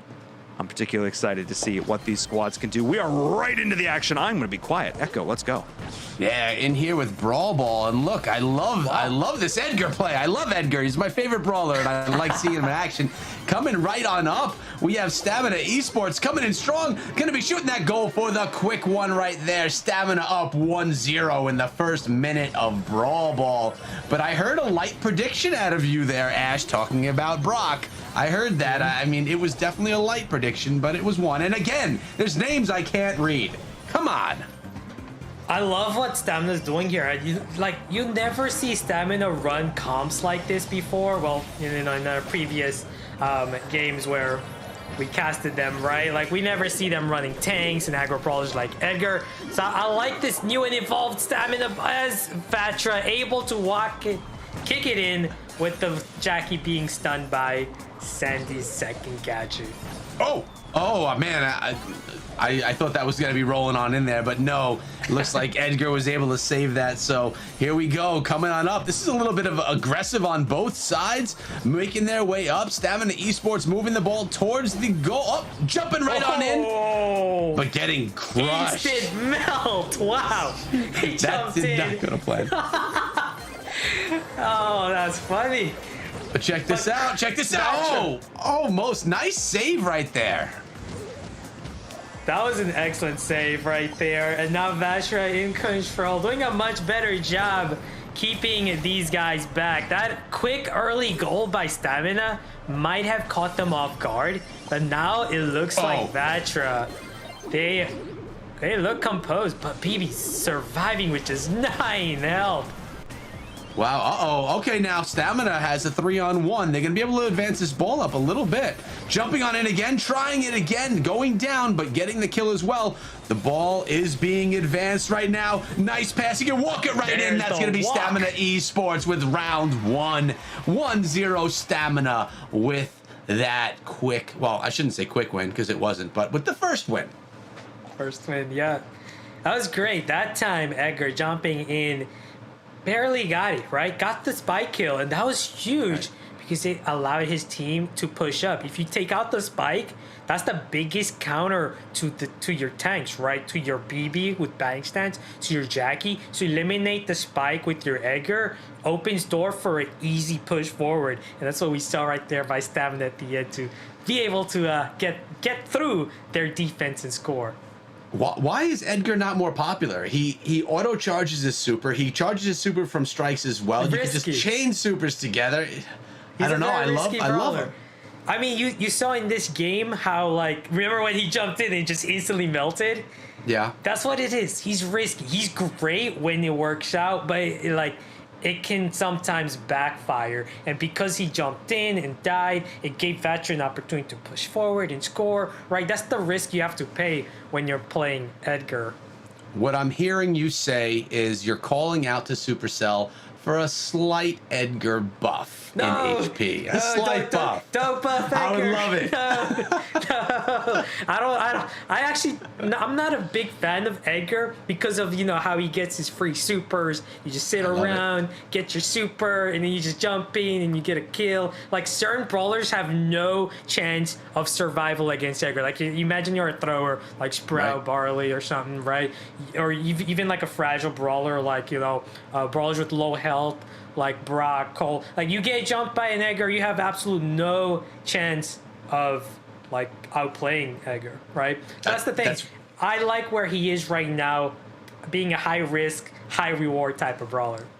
I'm kidding about the buff. I do agree, though, and that's exactly how I play him. You hide out a little bit, you wait for your super, you hope for a Barley or a Tick to run by, and you're getting yourself a quick, easy kill right there. I mean, it's my whole strategy now revealed to the world. So, yeah, it's not going to work out for me anymore. I should probably learn another brawler. But right now, what do you think is going on in the heads of not Stamina, Vatra? of Vatra? Yeah, what are they thinking right now? Man, so their comp was very conventional, right? They got defeated by a very unconventional comp. Like, who uses Edgar as a mid in Super Saiyan? You almost, like, never ever see that in competitive. Okay, maybe Echo does, but in competitive, you almost, like, never ever see an Edgar mid in Super Stadium. And they lost. True. That, man, if you're Vatra, what do you do? Like, if I'm Vatra, I would probably just run the same comp again and maybe try to outplay them because I don't expect Stamina to run the same comp twice. I think the reason Stamina came in with the comp like that is to keep you off guard. And as you can see, Stamina not running the same comp twice. So I like what Vatra did. They stuck with the comp. Exactly what we were talking about, right? Yeah, completely what you were saying. Who is playing Brock over there for Stamina? Is that Bobby? It is Bobby. So this is who you were making those predictions, those Brock predictions about. So I kind of want to keep an eye on how great he plays this OP brawler right now. Yeah, for sure. In their previous matchup, Bobby completely outplayed Angel U, but we know how much Angel U has evolved coming up through that, that lower bracket in the second play-ins. Look at Angel U with the opening, and that's gonna give Sandy an opportunity to score because he does not use his second gadget to stun there. Oh, missed opportunity, and then he wastes his super trying to go for a goal. Ouch. Wow. What defense by Stamina. I would also say maybe a little bit of luck right there as well, that ball didn't make its way into the goal. But look, Stamina right now is going to be able to advance this ball up and maybe even grab some control right here as they get that ball past mid and now over into the territory of Vatra. Yeah, definitely. If you're Surge right there on the right, you're having a hard time against Spike, especially with Spike running that second gadget to open, to place a cactus and shield against you. Excellent job by Surge, though, getting a double kill. And now Brock is going to be able to. He will be. No, he's not. Wow. So close. You just in time to block that. Wow, that's one for each team right there. One for each team where it just should have gone in, but it didn't. I have to say, whoever's playing Griff, I really like how he's playing Griff. Really doing a nice job keeping back the opponent and, just keeping control. Exactly, and that's what you want to do. As a Griff, you want to open up those walls with your 3-on-0. And then, he's got to be, no, oh my God, another save! No way! What is even going on? Is there an invisible wall along these goals? You forgot to take off the cellophane. My gosh. Stamina in control though. 3v2. There's the kill. And there's the goal. Wow. Wow. This is exciting, but now we have Vatra. They have to go all in right now. It's all or nothing. They have to go grab this goal. Not going to be able to happen. Stamina Esports is going to walk away with set number 1. In that goal, that was almost going to be going in for goal number 2 right there, but not enough time. Stamina Esports taking set number 1. Brawl Ball is in their back pocket. They won it 2-0. Let's bring back in Verum. How did they look to you? I mean, Stamina, we know them. Did they play up to their legacy? That was close. That was stressful. The ball was there. Both teams had like a whisper over the line, and that ball would have gone in to score, especially in that second round. The first one was a little bit more cut and dry. Stamina looking a little bit better there. Nice overall play, though, from VatraGaming. They had some great individual moments. Stamina looked just that little bit better. But in that second round, for sure, oh my goodness. This one down to the wire so many times. Absolute, insanity coming out from both of these teams. Nerves of Steel Echo really comes to mind.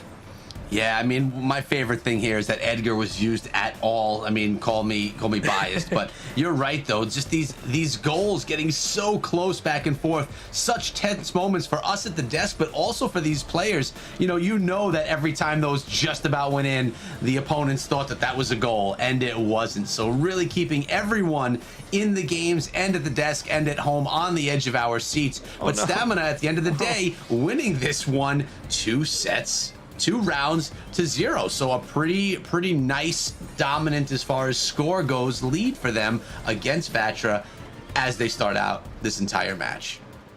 And not only that, we have some new stuff for you here in the mobile challenge, and it's all working. Ash, we got some stats to take a look at. Wow, 20 kills by Stamina, over 148,000 damage overall. Let's see what Vatra did here to and they're sitting here with the 15 kills. Then they have 184,000 plus damage, and the heart down below is how much healing they had, how much health recovery they grabbed throughout that round, or that full set, I should say. 55,000 plus health regenerated throughout. I love these stats. It's really going to be able to let us take a deeper look. But 20 kills to the 15 right there, is that the difference maker? 100%, especially when you look at it was like less than 20,000 damage difference too, Ash. I think one of the biggest things we'll consistently be able to glean from this is who is able to confirm their kills, because the health was a lot higher for the side of Stamina, which means they're able to get out of those situations, they're able to recover and go back in, and we saw that reflected in Vatra's kills. That's cool to see. It's actually like even more impressive, considering Stamina in that first matchup we're running 3 aggro brawlers. And what do you know about aggro brawlers? They're going to be very aggressive, they're going to die often. Like, remember how the Edgar constantly jumps in? Obviously you're trading kills right there, so you're dying. So that second matchup, even more dominant by Stamina. Griff opening up that left lane right with his gadget, and just throughout the whole game just keeping Sandy on his toe. Just really well played by Stamina in both games. Yeah, I agree. And I mean, the stats are they're stats. They're not always going to define, like, if you get more HP that you heal that you're going to win or whatnot. But it is a great thing that we could look at to try and determine why things happen. But you know what? We're hopping into Bounty right now on Shooting Star. I see some Brocks, and I see a lot of long range happening right here. This is going to be sweet. Yeah, that was a quick snipe by Piper. I'm guessing that's OG with the Piper. And of course, Bobby with the Brock, surviving with just 100 health. He's got to be careful. He's going to need to heal back. Stamina in the lead with 3 stars. And the blue star, of course, held by Bobby. Yeah, it seems like Nani is a staple in this as well, at least on this map. You're always seeing a Nani. And I mean, mirror compositions, this must be meta. Yeah, for sure. This is the meta in this map. The triple range. You got your wall breaker with Brock, who can just literally just open up the whole map for you, right? And that's why you gotta run triple range. Nani is an excellent counter to Piper. Look at that aggressive plays. Bobby's gotta go. He's gotta get taken down right there, and that does give Vatra 2 stars, but more importantly, it gives them the blue star. And that's important because if their Nani can get her super and then target one of your 3-star brawlers, right, tables can turn pretty quickly. Yeah, they can. It's always nice to have that blue star in your back pocket as a just in case, because there are many times where it's the decision maker, where it's the decider. and we'll see if it happens this time around. But right now, what I'm noticing is Stamina getting pushed back a little bit, but right now, Stamina just getting some major kills, and the blue star is back. 10-5, 18 seconds left. Nani going on up there, getting more kills as well, and now they're going to be a little bit aggressive with the 3-on-2 and not get backed up all the way back to their spawn. And it looks to me like Stamina should be pulling in the win on this one. Look at that, nice save as well. Stamina with another win in this round on Bounty. Looking pretty fresh. Definitely very fresh. I'm pretty sure that Nani was Czar. Excellent job with his Nani. 5 stars with the blue star. Great use of his gadget multiple times to reflect the damage of the opposing Nani. Nani super. Excellent. So if you're playing Nani against that comp, so you have Nani, Piper, Brock, who do you go after with the Nani? The super. First and foremost, you want to go for Brock because he has no escape plan, because obviously he's running the rocket fuel gadget, not the rocket lace that allows you to jump over. So that's like an easy kill. Brock, you get to kill him easily. You can also go for Piper if she doesn't have her super. If she has her super, right, she can jump over your peep. So, you know, that's your priority. The least priority is to go for a Nani because you're going to get your super reflected, of course, by return to center gadget.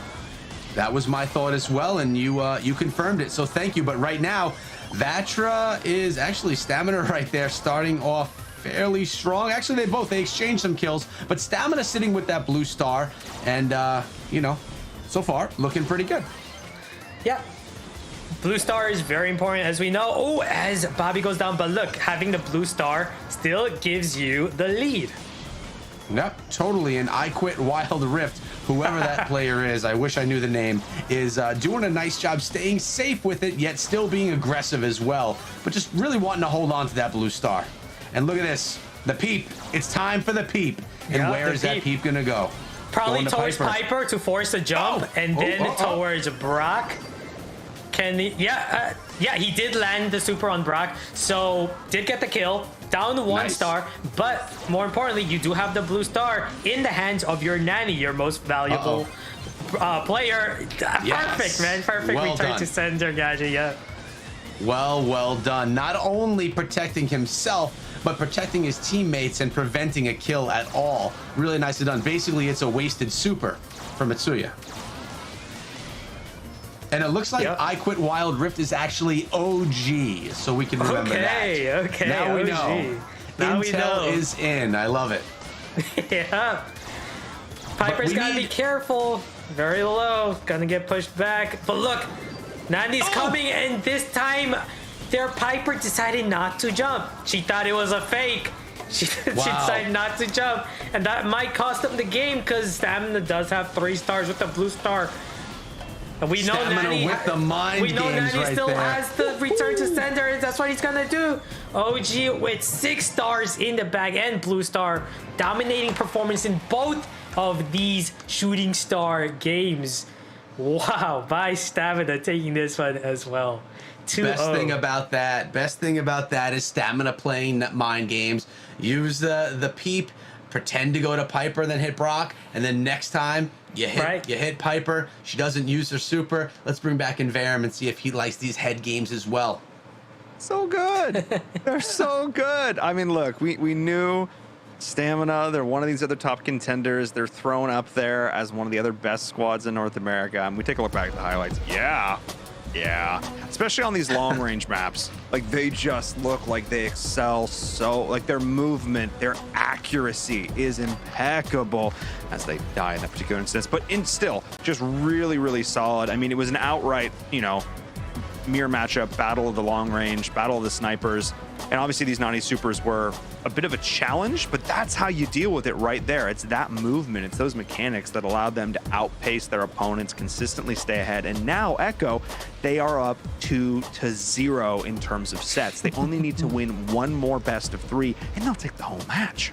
Not only that, but Vatra has not won a round yet. So they are so far being shut out by Stamina. So not to, you know, rain on anyone's parade, but we're just talking about stats that are going on right now. And look at this. So far, far, we have Stamina with 10 kills, with over 100,000 damage, and have healed up themselves 56,000 health.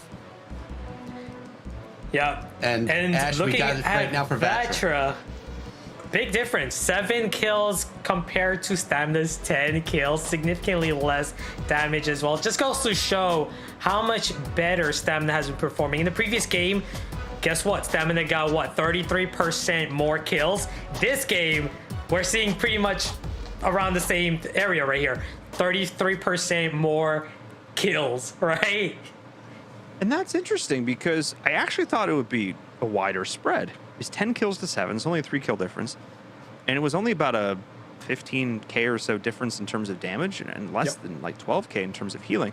But I think that the stat that really stood out to me the most is the fact that Stamina healed for more than half of the damage they dealt, which means that they are making smart plays. Yeah. They're going in, they're doing the damage, they're backing up, they're resetting. They're going in, they're doing the damage, they're backing up, they're resetting. And it's that kind of cadence. Watch the movement. They do the, especially on a map like that where it's all about hitting those shots. It's these circles. They go in, find the shots, move back up, and they're constantly creating space for one another, trying to bait one of their opponents forward with the wounded player, and then they pounce with a pinch in that 2v1. And that, you really could see it in that last one. I'm going to see, what are we going to next? We are going to gem grab on double swoosh. So another map, Ash, where they can execute a similar strategy. Yeah, for sure. We're probably going to be seeing Jean, of course, the most powerful brawler in double swoosh. And just to get back to your point about healing, right? The art of healing is so underrated, and it comes down to timing, right? That you got to know what's my window of opportunity to heal. And the best way to heal is to optimize healing with reload at the same time. That's how you're gonna be able to get more hits, is if you heal and reload at the same time, right? So you're not wasting time. If you're wasting time reloading when you're full health, could be wasting time. Yep. Health is a resource. Optimize that. Yeah, exactly. Health is a resource. Echo, I mean, look, we're about to get into this next one, hopefully in a few seconds here. I mean, what do you think needs to change here for Vatra in order for them to turn this one around? Because right now, Stamina's looking really scary. To be blunt, they got to get round one under their belt. I mean, they have to just get their foot wet and get themselves one. I mean, that's what they have to do right now. It's literally one at a time. I mean, because if this next set is taken by Stamina, it's done. You got to focus on one win. They need to win right here. That's what they have to do. Get their minds in the game, show that they can compete. And Ash, it is gem grab. It is on double swoosh. And, well, it is Stamina versus Vatra. Yeah, I like how Vatra is using Jean as opposed to Stamina not having Jean. So this means that if Vatra can get a strong start and get a Jean with super, they can definitely have a chance of winning this. Look at this, Jean already with the super, and they also have good control. So it's going to come down to how well this Jean utilizes it. Well, we're going to definitely see, and it looks like it's Togi right there playing that Jean, but Jean goes down. Oh, it's a 3-on-1 right now. And look at this. Look at this. Almost going up there to steal a gem, but thinking twice of it.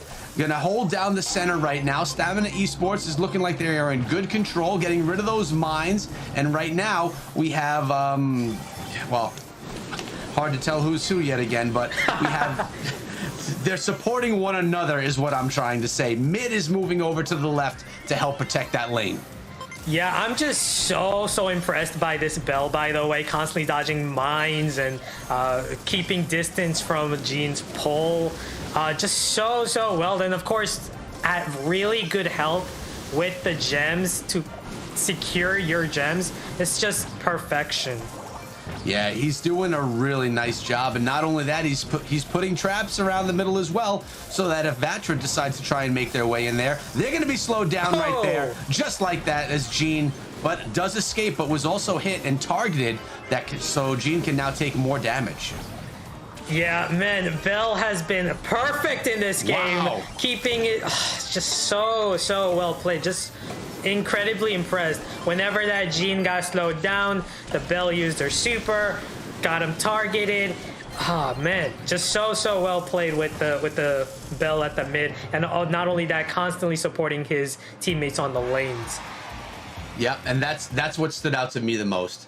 Bell stepping off to the outside, helping with the lane. When you get the kill in the middle, you move on over. You don't just sit around and wait for gems. You continuously try and keep your team up on the advantage. But wow, Stamina Esports is looking pretty great right now. Not just that, Echo. We talked about how Gene, if he can get an early super, he could get control over the game, right? But guess what? After getting super within like 30 seconds of this game, guess how many times Togi used his pull?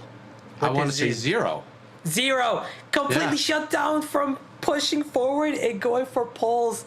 Just insane. That's why I was so impressed with Belle, because she was definitely at a disadvantage, because Gene could push in, right? Forcing you back with the pull, but just how well Bell played it to prevent, to disallow Gene from pushing forward to even get a single pull opportunity.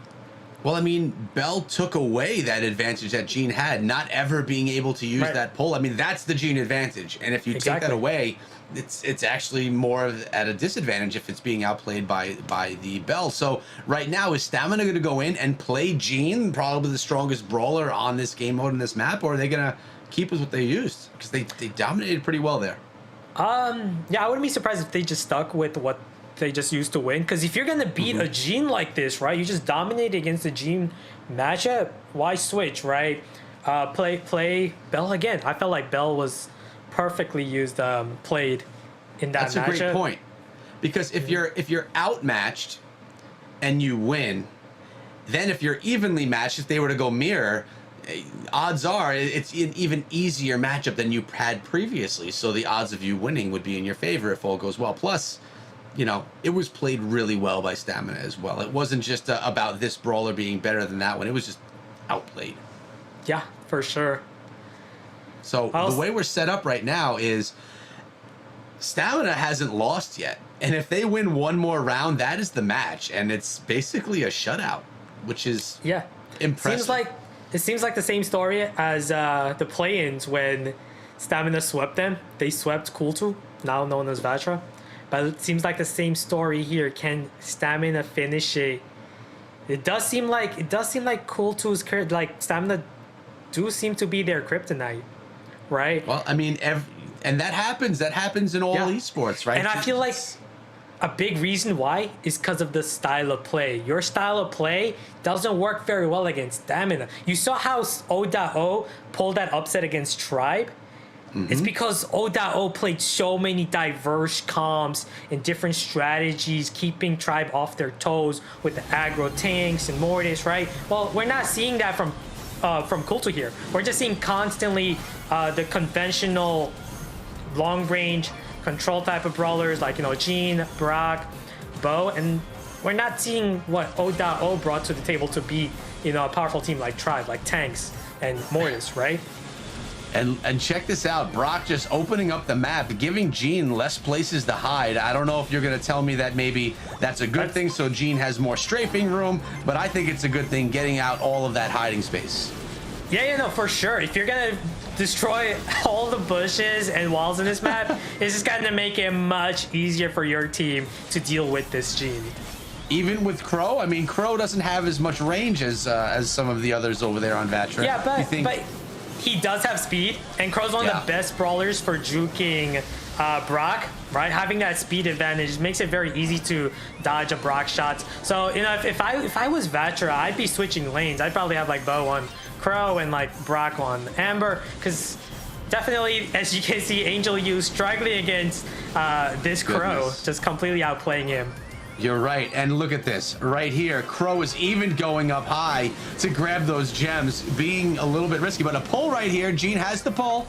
Is Gene gonna get to use it? Togi gonna go down right there. No pull. This is very. That's it right there.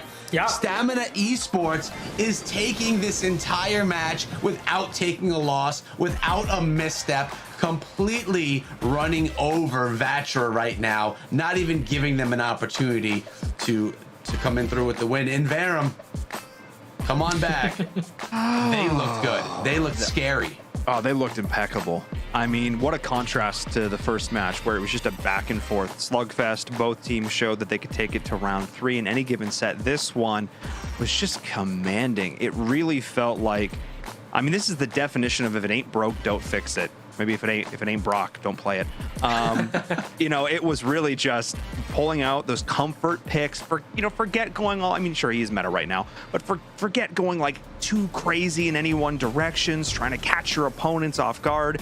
This was a gauntlet thrown down at the beginning of all this. This is an amazing core brawler composition. We're going to build around this long-range sniper, and we're going to, bring some other supporting brawlers in to back it up.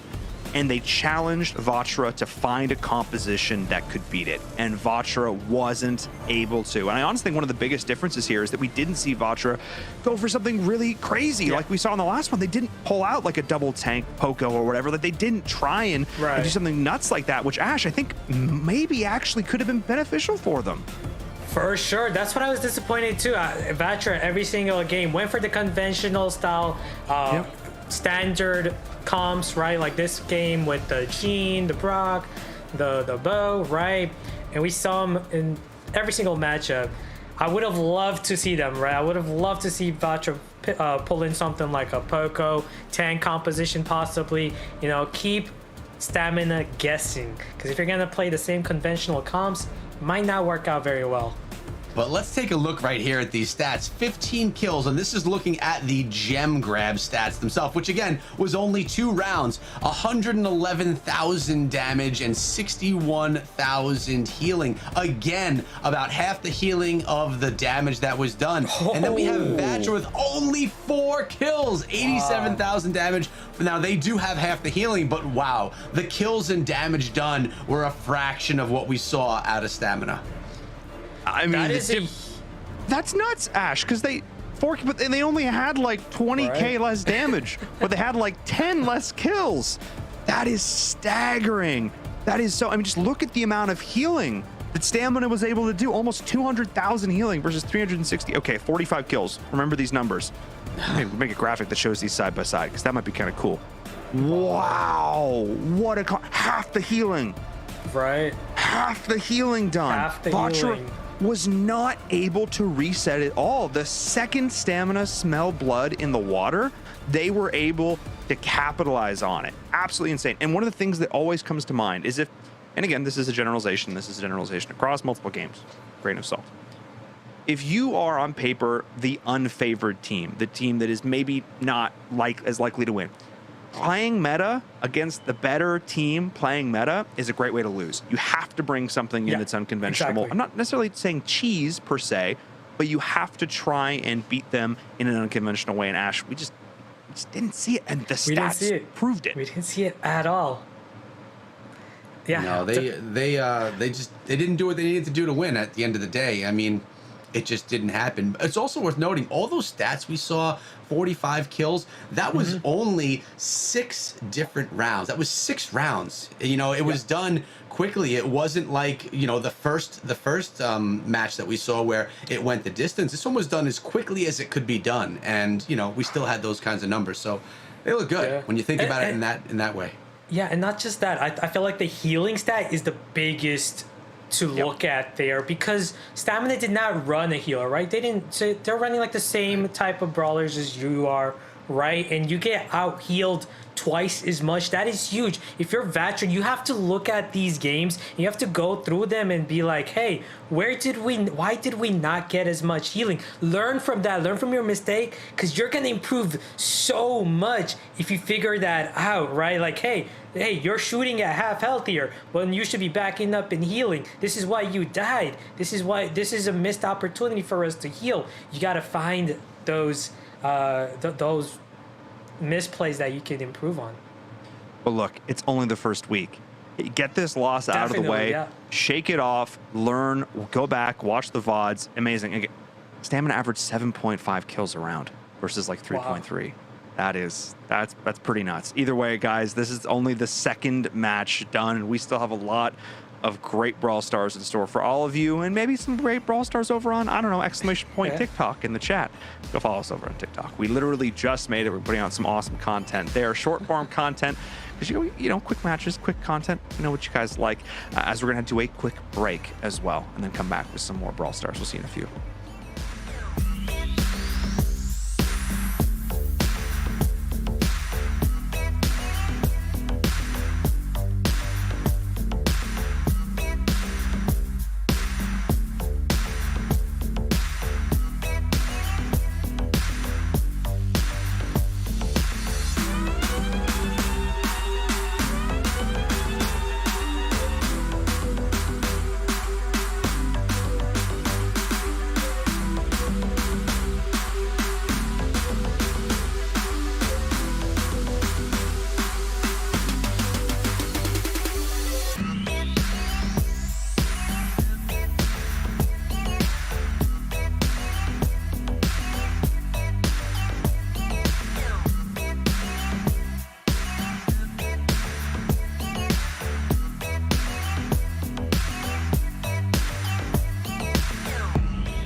Hello, everyone. Welcome back to the ESL Mobile Challenge. I'm in Vera. That's Echo. That's Ash. It was a slightly longer break than we anticipated, but I swear we have more Brawl Stars action for you here in just a few, because my goodness, Echo, that second match was nuts. Stamina looked unflappable, and we'll see as we take a look at our schedule if these next teams can deliver quite as well. Yeah, we're going to be looking at No You Esport versus Losers coming up next. The logo, which everyone is kind of sweating over right now, the Uno card. Gotta say, I love that one myself, but I am personally not so familiar with either of these squads, so I'm really looking forward to what we're about to see. Following that, we have Vatra again trying to regain their footing as they take on Losers, who we don't know yet if they're going to be the winners or the losers of this upcoming match. Yeah, Ash, and look he's at banned. that. Ash is banned again. What do you know? And then Buzz also banned again. These two brawlers have been banned pretty much in every matchup. We're seeing Poco getting banned for the first time here. No healer, but that does open door to, using Byron as another healing option.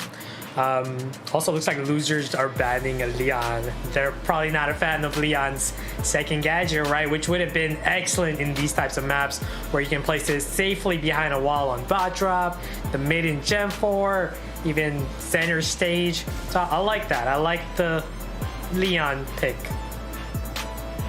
I have to say, I don't. All of these picks have the potential to disrupt a bunch of different compositions for like the minimal amount of work. I appreciate that. I think this is pretty heads up from both of these teams. No You, this was a team that we didn't even get to see in the play-ins because they didn't compete in the play-ins because they auto-qualified by being #1 on the ladder. Losers on the other side, we have seen these players. I mean, VettaCheese, Sly Frixie. We know for sure. Jaws, I'm not 100% if that is a player that we've casted previously in the challenge. I believe they're actually a new face here. We have. Oh, maybe we have. Oh, and they just spell it. It's the name. At least we know how to pronounce it. That's fun. The additional phonetic spelling, which I'm definitely a fan. But in either case, this one, I think this one's going to be a little bit closer. That last one, a little bit of a blowout. Definitely some learning lessons to be had. But this one, Echo, I feel like we're going to see some shadows of game #1. I hope so. And I mean, there were a few names that are on the Losers squad that I have recognized from seasons past. VetraGaming, I remember Ash screaming that name out over and over again. So yes, there's some familiarity there as well. But we talk about how Poco's been. Why does Pam get no love? Why does no one ever use Pam? I think she's great in Gem Grab. She's thick. She's great. She's good, especially in the first map that we're going to be seeing these guys play, Bot Drop. Pam could be a very, very decent pick here in this matchup. Also, by the way, Mortis not banned. Possibly see a lot of Mortis. We know how Elite played his Mortis in the play-ins. That's true. That was very entertaining. So, might see a lot of Mortis again. The game changer, and there he is right there, right off the bat. I'm surprised that Mortis isn't banned more often because we really have seen him be a game changer in so many of the matches that we've seen tonight and in other evenings as well. But we're here on Siege starting things out. Did you see that Elite going in? Like, he didn't even care that the Ike was gonna kill him there. He went for the double kill because that was such a great exchange. I'll kill too, you kill me. I'm okay with that. It's a positive trade right there. You got to go for the positive trade, even if it means that you're going down. But right now, we see Losers with 2 bolts. We see No You sitting with 5 bolts right there. That was nice as well. The connection with Mortis' super there on Piper. Excellently played. And looks like No You with 20 seconds left in great position. They're probably going to get the push here. But if you're Losers, don't let up right now, because you only need 1 push, especially against a Mortis comp and a Sprout. You can definitely win this, even with being significantly, behind here, right, by like 5 bolts. Yeah, I guess you could. But right now, I mean, look at this. 6 bolts waiting for Losers, so they better get a nice push right here. We're going to see what goes down. Yeah. It's going to be tough. I'm going to be very impressed by No You Esports if they can get significant damage off of this push, even with the level 11 bot. Because why? They don't have a wall breaker, and as you can see, Toast teammate right there, he's going to be taken out, and they only got 16%. Why did they do that? Why did they go... Why did they suicide in there? I don't understand. They lost their position. No, it's because they didn't have a wall breaker. They had no way to get in there. Not only that, Frixie played it so well with his crow to jump in and take down your brawler support brawlers. And this is how losers are gonna take this game, Echo. I'm calling it, even with 30 seconds left. Look at how strong their bot is gonna be. When there's 17 bolts, it's easy to call it there, Ash. Don't say it like you're this genius or anything. Of course they're gonna get. Look at this bot coming through. Although they're doing a decent job trying to slow it down. Look at the defense, though. Oh, if that Mortis got like a triple kill, they could have defended. Sprout. Look at crazy. Barely, they barely got it. Echo barely. Barely. I mean, you know, I take it back. That was a very good defense by that player on Sprout. Really nicely done, Mikasa. You can never discount defense when you have a Bell on your side. That ability to drop your super on that bot just makes it easy, 30% faster to take out the bot. Not only that, you got Sprout's walls, especially if you're running Sprout's second gadget, you can like remove the wall and place another one to constantly keep the bot back. So no, they had great answers on defense. It's the offense that was lacking. They had no wall breaker. Their brawlers are so weak in terms of overall damage on the Ike. Like, who's gonna hurt the Ike? You want Mortis to tickle the Ike? You want Sprout to tickle the Ike? Or you want Bell to tickle the Ike? That's why they only got 16% out of that push, tickling the Ike. I was hoping you'd say that again. It just sounds tickling the Ike. I love it. But right there, losers were actually the winners in that one, taking down round number 1. I mean, I feel like with that comp, you have to just really hope that the bot can itself do so much damage on both sides because, I mean, there's not much damage dealers, as you mentioned. Yeah, on the bright side, you know, you are going to get the pushes. You're going to get the pushes, but if you let them get a single push, you know, it might not work out for you. And like the offense was definitely the issue there. Just not having, you know, maybe go with Brock. Brock would have been perfect if you went with Brock instead of Bell. You would have had, you know, a wall breakers open through the mid. You also would have had higher damage, higher DPS. Well, there's no Brock. There's a Brock. There's a Brock. Oh, there is a Brock. There is a Brock, just not playing in the mid. Okay. Yep. So we still have Bell, and we have Brock. We have a Piper over there being played by Steven, trademark, Watermelon. And right now, it looks like, I mean, it's fairly even right now, to be honest with you. 2-on-2. And VatraGaming trying to get out of the way. First bot going to losers. Yeah, I love Piper on this map. This is one of my favorite maps to play Piper in, open mid. And if you can just hit your shots, you can constantly recover them with snappy star power. Look at, oh yeah, so satisfying, Echo, to watch Piper in action like this. Well, I know that you love watching some good Piper play, so I'm happy that you are satisfied right now. But right now, I mean, it's fairly even, except for losers have a bit more control of the middle there as Stu VatraGaming comes on through and gobbles up a whole bunch of those bolts. 13 seconds left, and actually not as many bolts as I thought, but they are taking the bolt lead 4-2 right now. Nice shot by Piper right there as well. And Frixie also just hanging around in mid, waiting to collect more bolts. They are still grabbing bolts even after getting that bot. Losers are looking very strong right now.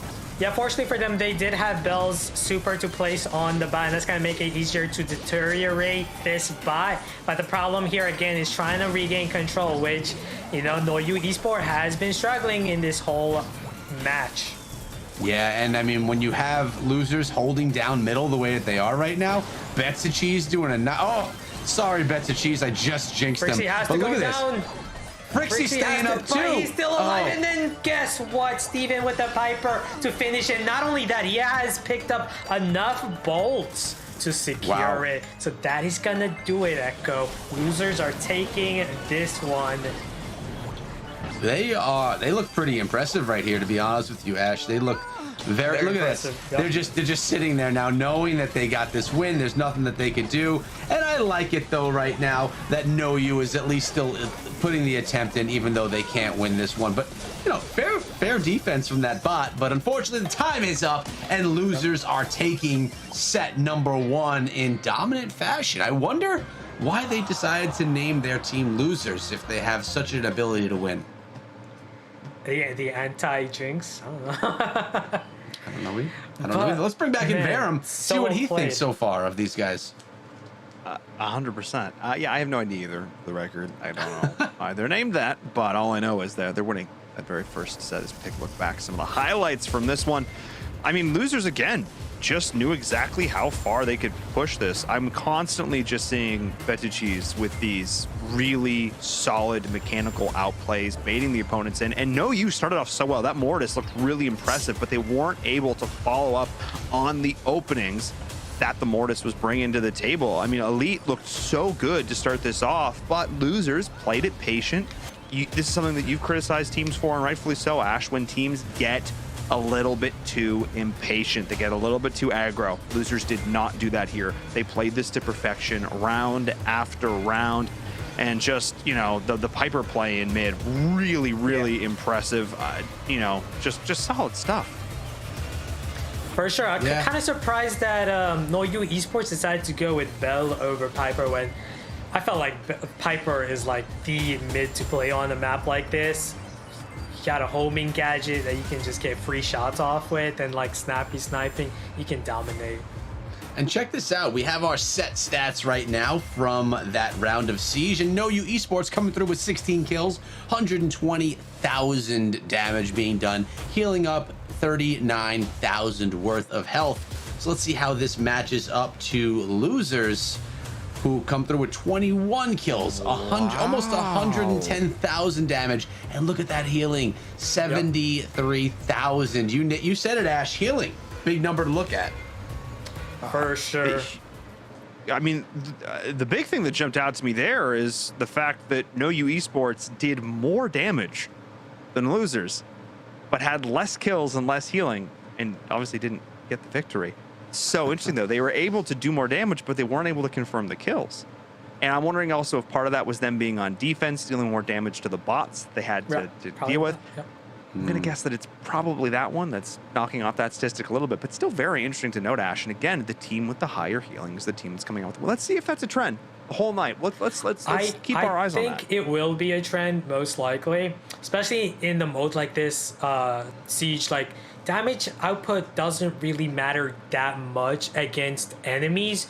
It matters more against shooting at an Ike or a bot, which obviously these statistics are not, you know, they're not taking into account, that. Right? Yeah. So it does deviate from that.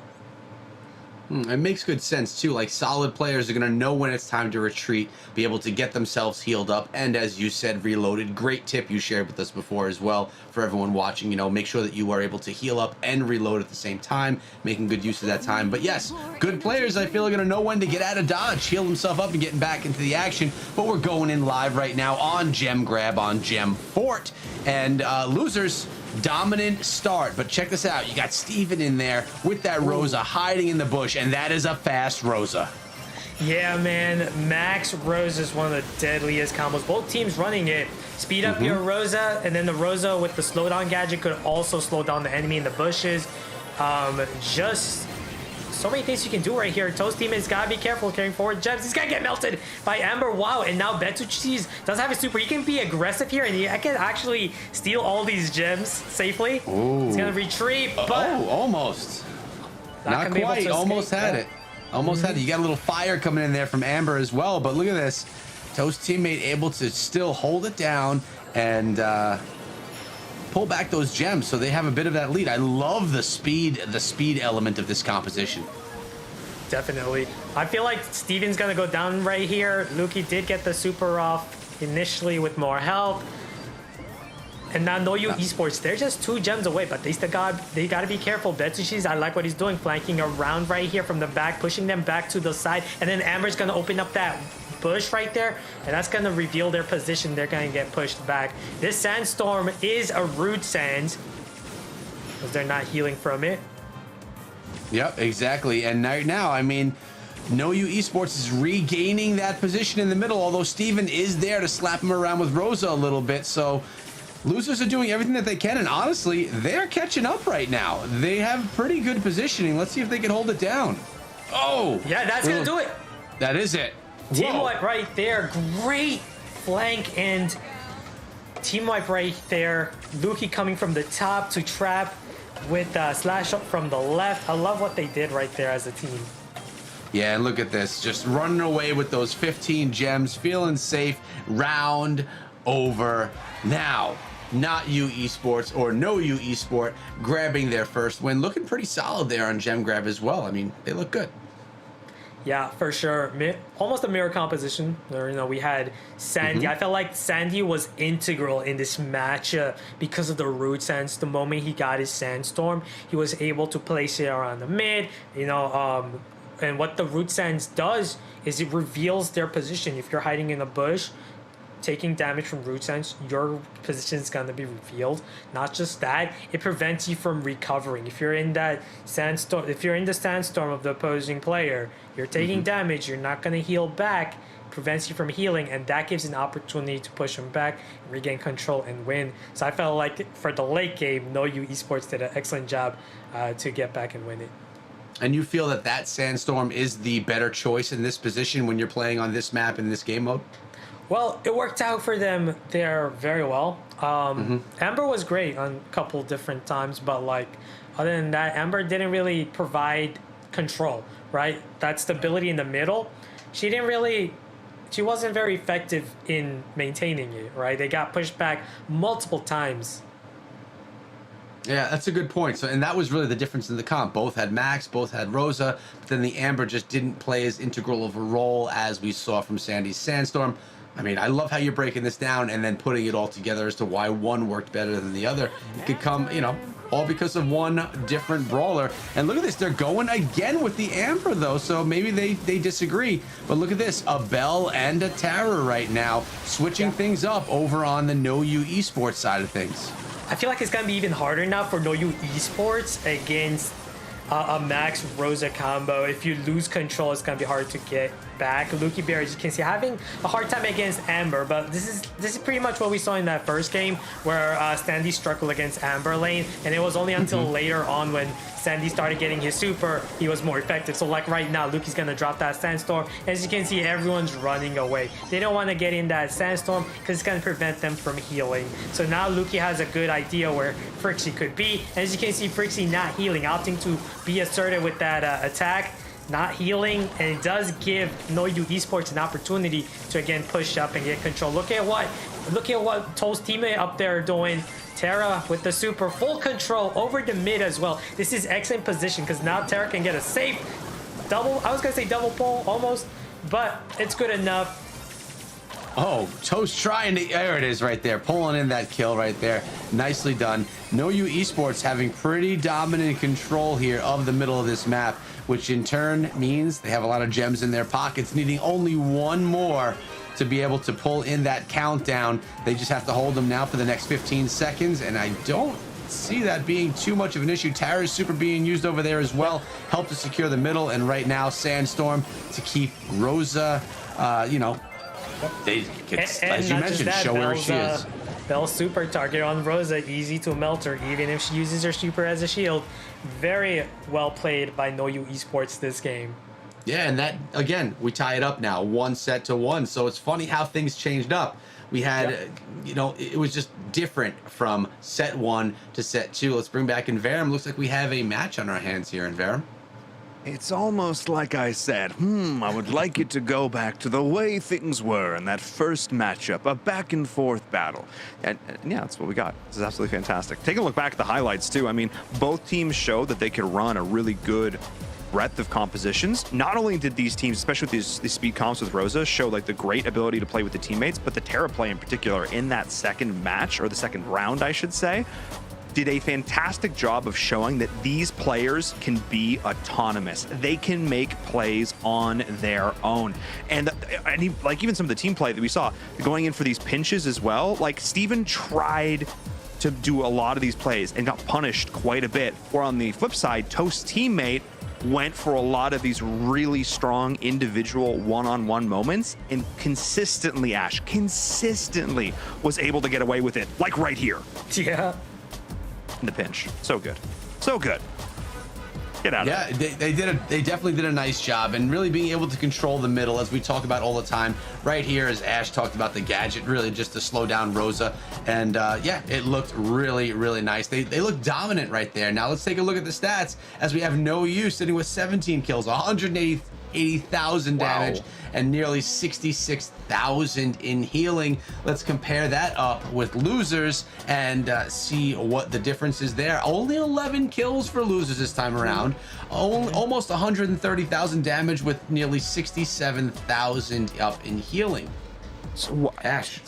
Yeah, so like the main difference right there are total kills. Just goes to show the cohesion of No You Esports, that teamwork to get the kills. You don't necessarily need the damage or the healing. That time, the great chemistry between them in display. They also did get 50k more damage, though. They did get 50. Okay. So this is the first time that we've seen a team get lower healing. That's 65,000 to 66,000 healing. This is the first time we've seen a team get lower overall healing, but able to secure the win. The difference there, again, 50,000 healing difference or damage done. Only a handful of kills. They were just so much more aggressive. I think it touches back to what you said, Echo, is mid control. Being able to sit in mid and pepper your opponents and keep them back a little bit, stop them from pushing up. And they were playing around that center location as well. I think the Bell play in particular really stood out to me. Being able to really play that great anchor mid position, doing a lot for the squad. Overall, though, 1-1, tied things up in terms of sets. This is the kind of matchup we wanted to see. This one, you know, when we were asked to pick a potential winner for it, Echo, this one for me was eyes closed in a dartboard. I had no idea. Right. I thought either one of these teams easily could have come away with the win. I didn't really know so much either, and honestly, I don't even remember what my pick was. I'm gonna probably have to hop back to Twitter and see which one it was. But you know, so far I'm really excited about what I'm seeing. You know, it doesn't have to be the match, the odoto versus Tribe that we're all anticipating to have a really great observation of some really great Brawl Stars. We're seeing something super similar right here. Two teams that are just fairly evenly matched, and this one very well could go the distance as well. And regarding that mid control, it happens in so many different game modes here in Brawl Stars. I feel like if you could really master mid control, synergy with your brawlers and your teammates, you could do well in a multiple amount of these different game modes in Brawl Stars, and they did it flawlessly right there in Gem Grab. Yeah, for sure. I think one commonality between these matchups, right? We saw Sandy struggle at the start, but we were talking about like how Sandy so strong in the late game, right? Once he gets his super, and that's what we saw in both of these games. Amber, much stronger lane, of course, and you're gonna win that matchup initially. But then once Sandy gets that Sandstorm, that Root Sands, huge advantage, giving you that scouting ability against enemies hidden in the bushes, preventing them from regenning, zoning them out, pushing them away from the area, right? That huge Sandstorm radius. And that kept giving No You Esports control, and that probably also gave them more opportunity to get damage, preventing the enemy from, you know, healing, pushing them back. It was great. I mean, it was just a lot of the little things done well, and that's really what a lot of these games are, but Brawl Stars in particular is a lot of very small, it's the minutia. It comes down to, again, movement and aim, as well as knowledge, where your teammates are, how you're going to use your supers and your gadgets. It's, again, there's a lot of things that you're juggling all at once, and both of these teams did a great job of it here, but we're tied up 1-1. So both teams have shown their prowess, being able to take it just a little bit further. Who is going to go into that lead? That's the question as we go into our third set. Echo, let's go. Yeah, and this one is Brawl Ball, and we've seen this in months, weeks past, that Brawl Ball things can change. It's a very different game mode, and although it does have to do with control of sections of the map and advancement of the ball, it is really it's a game changer. We see the tides change quite often with this. So right now, we are seeing losers with a bit more control of being able to advance that ball upward right there, trying to make their way, opening up the way to the goal, but being saved by Betsu Cheese. Actually, losers are the blue team here. It's kind of I see this, yes. Improperly, yep. Okay, so we have loser as blue and red. No you is blue. No you is blue. Losers are red. Correct. Losers so right now are red. Yes. As in, losers are the team at the bottom. Got you. Okay. No, you Esports are at the top. Yeah, sorry about the confusion there, guys. Yes. I'm sorry as well. Let's see what VatraGaming can do with that peach on his name right there. If he's gonna be able to advance this ball up or not. And Wow. I see we have that Brock just literally opening up this map. Yeah, if he opens up this map, it's gonna be harder if you're VatraGaming. Not gonna have as much walls. But as I'm saying that, VatraGaming is doing so well. Man, VatraGaming has been killing it with Stu in this matchup. Yeah, and right now we have Toast just trying to. Oh, Satan, dude, there's gonna be some healing right there as that Gene runs himself back with literally only 11 health left. But look at this. You know, we talk about how game modes change things and we see some quick domination, but it is not. This is a battle right here for the entire time. But right now, Steven gonna be able to get that shot on the goal. There it is. With the MVP Nice. plays right there, supering the Gene, finishing him off, and then triple shotting Elite, finishing off the Brock, getting his super back, and then super kicking it to finish it. There's only 13 seconds left. That's all No You Esports has to. That hit the corner, that hit the post. Hit the corner. my. Man. It hit the post, as you know, people who watch soccer would term. Hit the post, yes. Hit the post. Tickle the Ike, hit the post. You got it all right there, Ash. I love them all. But man, I mean, it took a while to get things going, but then at the end, the last 30 seconds, there was quite a bit of action. And as it stands, we have losers taking the first win right there over in Brawl Ball. Looked pretty good after we got our confusion out of the way. Sorry about that. We also saw like Brock in action, the new Brock, larger attack radius, right? They increased his burst by 50%. So it's a lot easier to hit your shots now. But of course, they also balanced them in the sense that they nerfed his rocket fuel gadget. Not only does normal damage, no more additional 50% damage. Not only that, they also nerfed his overall damage a bit. But still, because of that large attack radius, it's much easier to land shots. And that's what we saw by Steven in action. He was able to get so many hits in a row with this Brock, get multiple kills, and then be able to score with this Brock to win this game. I feel like every single time we sit back here at the desk, we're talking about more balance changes that come to Brawl Stars. Always keeping players and us on our toes about, you know, you have to kind of relearn where brawlers are going to be working their best. And I mean, things have changed. That's what makes this game so, like, it makes it so exciting. Like, it's never like one thing. It's always changing. It's always evolving. There's so many brawlers now, 51 brawlers in the game, right? You can like do so much. So you can come up with so many different compositions, strategies. Brawl Stars has evolved so much over the years. I love it. I mean, and every time they bring in a new brawler, it's not just let's make a new brawler and throw it in. They have to think about how is this going to synergize? Is it going to break the rest of the game? And that's how all those balance changes come in so that everything could be nice and balanced. And I mean, it's got to be difficult to bring in a new brawler and have it synergize well with 50 other brawlers and not literally just break the game. So it's pretty cool, and it keeps the competitive scene fresh all the time. Every time we sit down to cast these events, something else is changing. We're seeing different metas. Remember the days of the tank meta? That was one of my favorite times. Yeah, not anymore. Now you have so many options.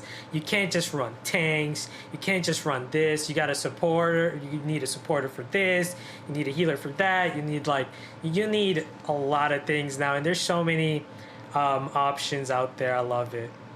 Yep, and we've been seeing some of that tonight. We've seen a lot of conventional stuff back and forth, but then we're also seeing some of those, you know, out-of-the-box plays like we saw Edgar earlier on in the evening, which made me happy. You know, it's a mix of both, and that's where the mind games come into Brawl Stars as well. You can't just go with what everyone's expecting you to go with, or else you're going to be countered. You're going to be, you know, possibly even outplayed if you have someone playing the same comp and they maybe play it a little bit better than you. But as we sit right now, we have losers and No You Esports tied up 1 set to 1 set, but losers have the early advantage in Brawl Ball with 1 round 1. If they win this next one coming up, they are going to take a 2-1 set lead.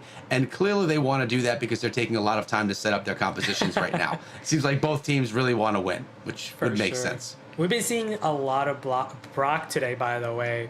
Just goes to show like how quickly he's made it into this meta, right? With the recent changes, I'm expecting a possible nerf coming But with didn't him. you just say that? I mean, essentially, you said his attack has a larger attack, but they nerfed everything else on him. Well, it's more of a rework than a nerf or a buff. It's more of a rework. And like prior to the rework, we all know that he was super OP, right? With like the crazy amount of damage that you can deal with him and the rocket fuel, right? And now he's a different type of beast now. He's not the old Brock. He's a new beast, but he's still too strong. He's used a lot, as you can see, and everyone's finding a lot of success with him. Yeah, and I mean, I guess that makes sense. The last thing that you want as a game developer is to have everyone wanting to play the same brawler all the time because they are just that strong. As a player, though, especially a player who really does like a Brock, I mean, you got to be loving it right there. It's your best brawler, your favorite brawler. When he's a little OP, makes you kind of feel good. You just hope that that rework doesn't really come. Yeah, for sure. And we've been seeing it today. Certain Brock players, Bobby, Toast, Angel U, these guys playing Brock pretty much like every game we've seen, right?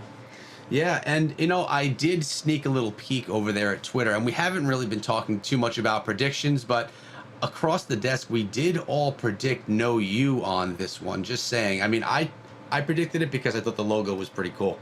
I like the Uno card, but we did all predict that, and as it stands right now, they are down, if we're looking at it that way, by 1 round. So let's bring back Inverum here for a second. So I think he has a little something to say.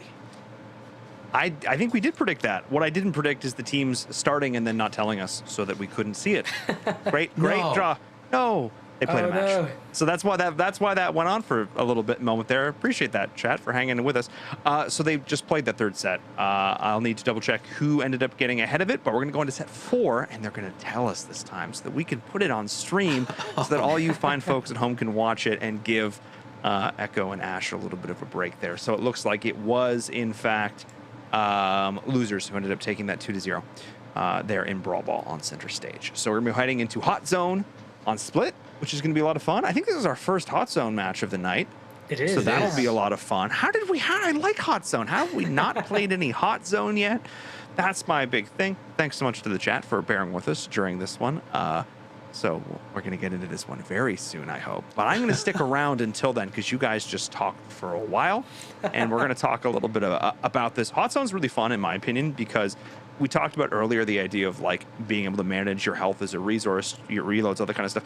Knowing that your opponent or you have to stand on that control point, that is where this gets even more interesting because you basically put a target on your back the second you step into that range. You're like, well, you have to get me out of here. You have to try and deal with me. So it adds an even further level of complexity, that additional layer, that the whole timing of all that, the balancing act. So we'll see which teams can be able to do it better as we are getting into the set. Thank goodness. Oh my, Echo, let's go. Yes, we are. We're getting into our 4th set. If we have losers win this entire set, they will be done for the evening being victorious. If they lose this entire set, then we'll be going to set number 5. But let's take a look at what's actually happening here as we're on Split. And, well, possibly has the name because there are 2 hot zones, one on the right, one on the left. Ash, how are the comps? Yeah, looking at it, No You Esports going with the conventional Rico, Tick, and Surge, the most commonly used comp on this map. But I love what losers are doing with the Griff, being able to open up walls, which is going to make it easier to deal with Tick and Rico. Rico not going to be able to utilize as much walls. Not only that, I love Edgar here as well, being able to constantly be aggressive and jump in on you and take advantage, take control. But No You Esports does have a significant lead, 20%, as Frixie jumps in to take that right zone. Yeah, but you know, that Edgar, Oh, no. I love the Edgar plays, but he's not getting it done. Every time he goes in aggressive, he gets taken down. And right now, No You is racking up that percentage. Steven needs to get in there. Frixie needs to be on the aggressive one more time. They need to work together, take these guys down. And they do. Look at this. They can do it. They can still do it. Come on, guys. They're down by 30%. But if they can maintain control throughout the remainder of this game, prevent no you from making to the right zone, they can definitely still win this. Well, they're working on it. VatraGaming's working hard, getting those griff shots in. There's the super, ready to just keep him back as well. Taking down the tick head as well. Nicely done. And he's holding it down. Oh my goodness. Surge is gonna disappear. 2 shots from Steven. And then look at Luki, he's gonna get doubled. Oh my goodness, what a comeback we're seeing so far. Wow. They do need the left zone though if they want to win this, and that's what Frixie's doing, getting in that zone, racking up some more additional percentage points. And look at Steven's gonna make it back to the left. Echo, is this what we're seeing right now? An insane comeback by losers. Can they finish it? No, they couldn't. They couldn't finish it though. 2%. Losing by 2%. Oh, they were down by like 30%. They ended up bringing it back, but they were 2% shy on that one. That's Hot Zone, man. That's why Hot Zone is intense. Almost. What a valiant effort, though. That's crazy. Coming back from that huge deficit, maintaining control. I was yelling. I was like, they can still do it. Just keep them back. Don't give them that zone. Work your way slowly, and they almost had it. It was close. It was exciting, but that brings No You Esports. It's giving them a little breath of hope right there. Can they do it again in Hot Zone? Can they pull in another victory and then tie out the sets? It would be 2-2 right there. I don't know. That was really close. It's kind of hard to say who's gonna. Yeah. There was no dominating happening right there, although it was almost a dominant comeback. Yeah, and I really liked both comps as well. I felt like, they were definitely like equally matched. Ruffs, great with the sandbags against the Surge, trying to teleport on you. You got Edgar, who can constantly jump in on a Tick or a Rico. You've got Griff, that ability to open up the walls, which can help you out a ton. And of course, Rico, probably the best brawler on this map, split Hot Zone. He's excellent on both lanes. So, yeah, definitely great picks in terms of brawlers. Yeah, you kind of expect the Rico to be played right there. Look at this, a Frank. We got Toast teammate coming through with the Frank, and we have a healer right now as well. I love it. This could be exciting. I love it. Yeah, Byron, Frank comp, that looks good to me. Now remember, Frank can charge his super. If you're dealing damage to him, he can passively get his super. So you gotta be careful with that. That was great. Gotta that was take him out. Great aggressive start by Frank on the left. Not just that, look at Luki. Luki's gotta be careful. He's gotta keep his distance from Edgar. If he gets too close, Edgar, easy jump to take him out. And if I'm Frixie, that's what I would do. I would try to go for the Byron. But Frixie instead takes out the Frank. Wow. Look at Frixie. Look at Frixie dodging all these Rico shots as well. Incredible. He's a ninja here with the Edgar. Just dodging and weaving his way. Wow. Really having good presence on the map, keeping that pressure on and moving around like crazy. Wow. I love the plays. Frixie must watch me play. He must spectate my gameplay. This is exactly what I do. I'm loving it right now. It's a really close game. Losers are creeping their way up as well. VatraGaming's holding down that right hand Hot Zone as well. Yeah, No You Esports has to push losers out of that right zone, because if they don't, they will lose. But now they've got control in terms of percentage. But it's going back and forth. Look at the percentage at the top left. 94, losers. 92. Losers just need 2 more if they can hang on, and they are. Ooh. What a close game again, Echo. Wow, I'm actually impressed how well they countered that Frank. Frank goes in there and is so much HP that he has to take him out, but they did a really nice job. Every time that I was paying attention to the Frank in a hot zone, he got taken out. So they countered him well. Right, yeah. You know what the misplay there was? What's that? Throughout this game, majority of the game, guess where the Frank was and guess where the Byron was? Opposite sides, opposite hot zones. That's the thing. That's why the Frank was getting melted so often. He didn't really have the heal support there. If you're gonna run the healer with Frank, you want to run them on the same lane. But Frank going all over the place, not really being healed. I felt like that was probably the issue. Maybe a little bit of desperation. They felt that Byron had to be on the other side to hold down that hot zone, that they kind of broke their plan. Not sure, but either way. Edgar. Let's talk about Edgar for a moment. Edgar was very strong in this matchup. You That said it. Vinci He was just- running around like a ninja, back and forth, bobbing and weaving, dodging Rico supers. I mean, it was impressive, staying alive and then just hopping in behind, going behind the other brawlers and taking them out. It was nice. Yeah, about like I'd say around 8 weeks ago, he got a balance change. He got buffed. His attack, right? He gets healed 30% as opposed to 20% from the damage that he deals, right, per punch, right? So if like one punch does well, like can't think of the number off the top of my head, but something like 150. So you get healed back 50. That's per punch. So that all adds up. So constantly shooting at a Frank, getting healed back up more than Frank can deal damage to you. I mean, it makes Edgar sound so good. He automatically charges his super. He gets health from when he punches. He's fast. He's elusive. He can hop on top of people, over walls. You would think he'd be used more, honestly. Yeah, but he also kind of needs support, and that's why he worked out so well in their comp, because Ruff's supporting him with that boost, right? Super, giving him additional damage and health, so able to, survive for longer and deal more damage. So he is a very strong brawler, and support makes him even stronger. Well, I just heard that. I heard it's time to seal the deal. And we got two tanks in this one, essentially. We got Frank over on the right, and you had Jackie, who got taken down. Now we have, I actually think double tanks are very powerful on this map and also kind of underrated. Not only that, Frank can open up the mid wall here, and that will allow Byron to utilize his attacks more often, heal his teammates more. But the reason I feel like tanks are so underrated here are the constant ability to be aggressive and take control over the zones. And that's what you gotta do. Look at Toast. He's getting Toast's teammate. He's getting destroyed by this Rico, but he did his job maintaining that zone for so long that his team has the lead, 14%. So look at that again. No You Esports in control, being able to assert themselves with their tanks, constantly getting back in play, and then Lukey Bear's gonna come in from behind to keep his teammates alive with the heal. Yeah, I mean, when you have two tanks with that much HP, you could just always be attacking two different zones, but oh my goodness, losers are in total control right now. There you have Frank that's trying to sneak his way over to the right hand side, but time is going to be an issue. This looks like it's going to be going to losers right now, and there it is. They take the entire match right there, going to losers. They've given themselves the name losers when really they knew all along they were going to come through and dominate like that, actually being the winners. They look great, taking down double tank. Let's bring back Inverum. They took down my comp, man.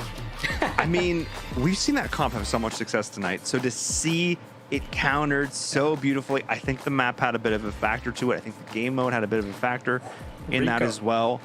And that Rico, that's the first Rico we've seen tonight, really, was in this set. And again, having those walls to bounce around. And we've seen a lot of good Rico. We saw some good dodging as well. But overall, really, really impressive. A back and forth matchup there. But the losers were able to be winners, at least in this one. We had to make that pun at least once over the course of the night. No You Esport, again, a couple moments of brilliance, but just not quite enough to take this one back. This one's always a lot of math, especially on split, trying to calculate, wait, how much time do I have? How many percentage points do I need? Your eyes constantly darting up the top left side of the screen, seeing if you can bring something back on the edge. And it's because it's moments like that, Ash, that you have to be doing some mental math. Right. I don't know. I'm sitting here watching Frixie, right? This is what I was talking about when Ash mentioned he was being a ninja. Just hopping around, jumping behind Slash, just dodging back and forth, evading all of those shots, coming through. Man, that was a lot of fun to watch. Maybe not the most dominant play, but it was a lot of fun to watch at the end of the day. Losers really impressing me right here. Everyone, the community, us at the desk, we all predicted wrong. I mean, I was kind of baited by the logo, I'm not gonna lie. I just really like that logo. It was really good. But no, I think losers did absolutely everything they needed to here. They made adjustments, but then they needed to make adjustments. Again, they drafted these brawlers that have a lot of autonomy. Some support coming in as well, but they drafted brawlers that they could really pop off on. You saw Frixie doing it there. 19 kills coming in for No You. Solid over the course of this set, 80k healing, cool. Again, man, they have been racking up some of the highest damage numbers, 162k in this set. Let's see the contrast of that, though. Take a screenshot of this near. Whoa. Okay, never mind. That is a lot of It's damage. 100,000 more in terms of damage. And almost double the kills. Yeah. But like the same healing. Who needs to Wow. heal? Oh, go face. Just go face. But I also feel like it can be like, remember they ran triple tanks, right? Not triple, the double tanks with a healer. So obviously you're gonna take a lot of damage, especially like a Rico that's constantly chaining on you, all right? So it can kind of be deceiving. It Makes can. sense. But also echo. I mean, sometimes the stats, sometimes they do tell a bit of a story there. That's for sure. No, I mean, really, really impressive stuff coming out from them. That's our third match of the night done and dusted. Now we only have one more coming in. The losers, they get to take a little bit of a break, but then they come back against Vatra, who have an opportunity to right the ship a little bit after that, frankly, not so excellent start to their day. We'll see who's going to be able to turn it around here. Before we go to break, though, exclamation point TikTok. Normally it's exclamation point social, which is always important, but TikTok in particular. We just launched that channel. Amazing mobile esports content over there. If you're on TikTok, I highly recommend you go and give it a follow, because there's a lot of things that are going to be happening as we're going to head to a short break and come back with our fourth match of the night. See you in a few.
Hello, everyone. Welcome back to the ESL Mobile Challenge. I'm Inverum. That's Echo and Ash. We're going into our fourth match of the night. VatraGaming Gold versus the losers. But a little bit of a flip to that script, Echo, considering the losers won their match and Vatra did not, in fact, take that gold medal. They did. I mean, to be honest with you, losers really surprised me and looked great. And Vatra surprised me and didn't look great. So I'm really curious how this is going to come together. Did Vatra meet their match in the last match that we watched? and they just didn't play well against them? Or are they not the team we thought they were? I mean, they're going to get another chance right now to prove themselves, and we're going to get to see what they could do against losers. So I'm excited for this one just to kind of see what Vatra's actually made of. Yeah, fortunately for Vatra, they got to like sit down and watch and study them throughout that match. So I'm hoping, they were taking notes and they're deciding on the key strategies to counter them possibly. I think that's going to be kind of hard because I feel like losers ran a decent amount of stuff. I don't feel like they were one-tricking in any direction. I feel like they showed us a pretty deep brawler pool, which is really nice. And again, the thing that's coming back to me is they'll often run more of a support type brawler, but they'll also run brawlers that work really well independently where those individual skills can shine. They try and outplay. As we take a look at our final matchup of the night, we're a little bit ahead of schedule, which is not the worst thing ever. But we'll see who's going to be able to come out on top here. Losers with an aptly spooky themed logo. Are these bands spooky, Ash? I think they are because... Truck him right into the dumpster. Every time. Ash and Buzz banned again. Oh, wow. Brock, we're seeing Brock being banned for the first time. Not surprised about the Brock ban, of course, seeing how Dominique's been today. And then Max getting banned. That's an interesting choice right there. That's new. Maybe they don't like that Max Rosa speed combination. I'm not sure. It is a very strong combo in these maps, like double swoosh, lots of bushes, and then of course sneaky fields is where the combo is super strong in. So that kind of makes sense. It does. We did see a Poco ban last time around, which kind of helped deal with maybe some of that double tank composition. That could still make a bit of an appearance here, slightly differently. Obviously with speed versus heals, so we'll keep an eye on that one. And I'm really looking again, like Vituchi's and some of those earlier matches in particular really went off. I think definitely one of those players that I'm keeping an eye out for on the side of losers. I think in terms of Vatra, I need every single one of those players to step. And I don't mean this in any negative way. I think every single one of them has the potential to pop off. And I need to see all of them do it over the course of this match. Not just for this match, but to show them, to show their fans, all that stuff, that they can do it. I need all of them to have a star moment because this is week number 1. This is a marathon, not a sprint. They're going to be playing many matches over the next 4 weeks. And Echo, you got to go in showing that you can hang with anybody. You got to put your flag in the sand, as it were. Yeah, I mean, you don't want to go out the first week of challenge and lose both of your matches. It doesn't feel good for you, for the people that are supporting you. They start to lose a little bit of faith in you, and maybe they could start cheering elsewhere, which just doesn't make you feel good. I mean, really, you want to come out strong. They didn't come out strong yet, so this is their redemption round right now, and we're going to see if they can put it together. And I mean, like I mentioned earlier, they wouldn't be here if they didn't have that ability. They wouldn't have just been signed by an esports organization if they weren't believed in. So really, they have the pieces. I just want to see them put it together, like now. I think we will. I think we'll see them put it together right now. We've got some great maps. Double swoosh in our first one. Gem grab, possibly a lot of Gene play, Bell. We know Brock is banned, of course. Well, there you go. Bell and Gene, as you mentioned, being played right now. And we have losers up top in red, and we have Vatra down below in blue. Who has the stronger comp right here, Ash? Who has the advantage? Well, Jaws just destroyed Mitsuya on the right side with his spike. So that's a big advantage so far. He's got to be careful. He's got to be taking out great awareness by Togi to finish him off and give his team a 3v2 and ability to get back in play. I like how Angel U opened up the map a little bit as well. Now Betsuchis has less place to hide because those mines opened up the wall, but looks like losers are starting to get themselves a little bit better positioning. I mean, it is a back and forth for sure, but we've seen that they do hold the center fairly well from what we just witnessed. Yeah, by the way, I love Bo on this map, but he's got to get those mines in. He does have mines. No, he doesn't have mines. Well, he does one. He does now. There. There's one up top. But he's got to reset and place them in the middle. Okay, so this should give his team enough time to get back in play, especially considering Togi has his pull ready with his Gene, right? Now, Jaws is killing it on the right side with his spike, like outplaying Mitsuya every single time. Yeah. He's going to walk into it, though. Oh, no! right in the middle. Oh. Now it's a 3-on-2. We have Steven switching lanes as well, which is weird. If Mitsuya kept going down to Josh, but then switching the lanes, maybe they're not happy with how Angel U's playing. They need to switch it up. So right now, losers just need to pick up those 2 gems, but it's very dangerous. They are very low in health. Also, getting hit by another bell. Betsuchi's lost all his gems. Mitsuya has to be careful. If he dies, nope, he's got pick. Smart play right there.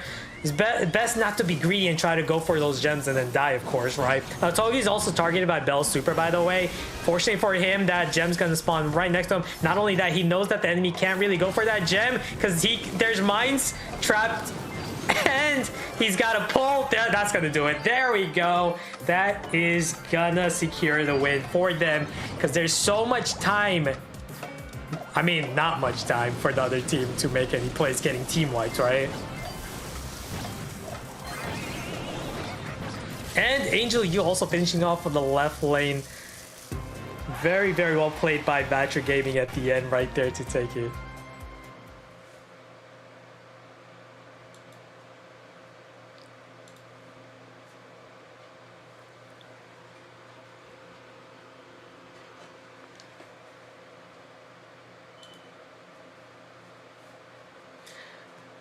Oh, Echo, we can't hear you for some reason. Oh, there we go. I'm sorry. You know these mixers, they are weird sometimes. I'm back. I'm sorry about that. That's good. I thought it was on me. I was like, oh shoot. Let me repeat what I was saying. I was saying how that left-hand lane was really controlled well by Vatra. I mean, I think that was really the game changer right here, is that left-hand lane. Even that we saw the Spike have to switch lanes to take it over for the bow. It worked out well for them. Yeah, Josh was killing it, by the way, on his lane with Spike every single time.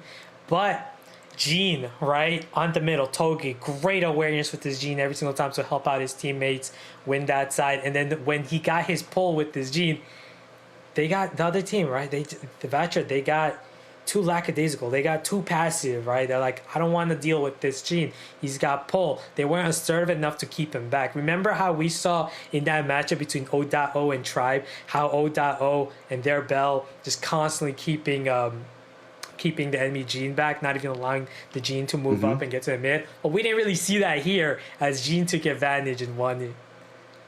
Yep. I mean, Gene did what Gene's supposed to do. Gene is supposed to be the brawler that really is one of the best for gem grab across a variety of different maps. We saw it here, and looks like we're going to be going into another round. Like, so far, we saw Vatra pulling their first win right now, which is nice to see. And it looks like compositions have changed up a little bit. Angel U rocking a stew, which is funny because that's the one brawler that I said was doing so great, or the one that I recognize as doing great, switching out the bow for the stew. Yeah, but it's a tough matchup on the left. If you're a Stu against the Spike, because Spike can use that second gadget, that cactus, as a shield against you and counter you. Not only that, Steven took advantage on the right side with his Amber completely obliterating Mitsuya. And it looks like right now, I mean, Betsuchi's doing a nice job as well using that bell, just trying to keep back Togi, who is being forced to. Betsuchi.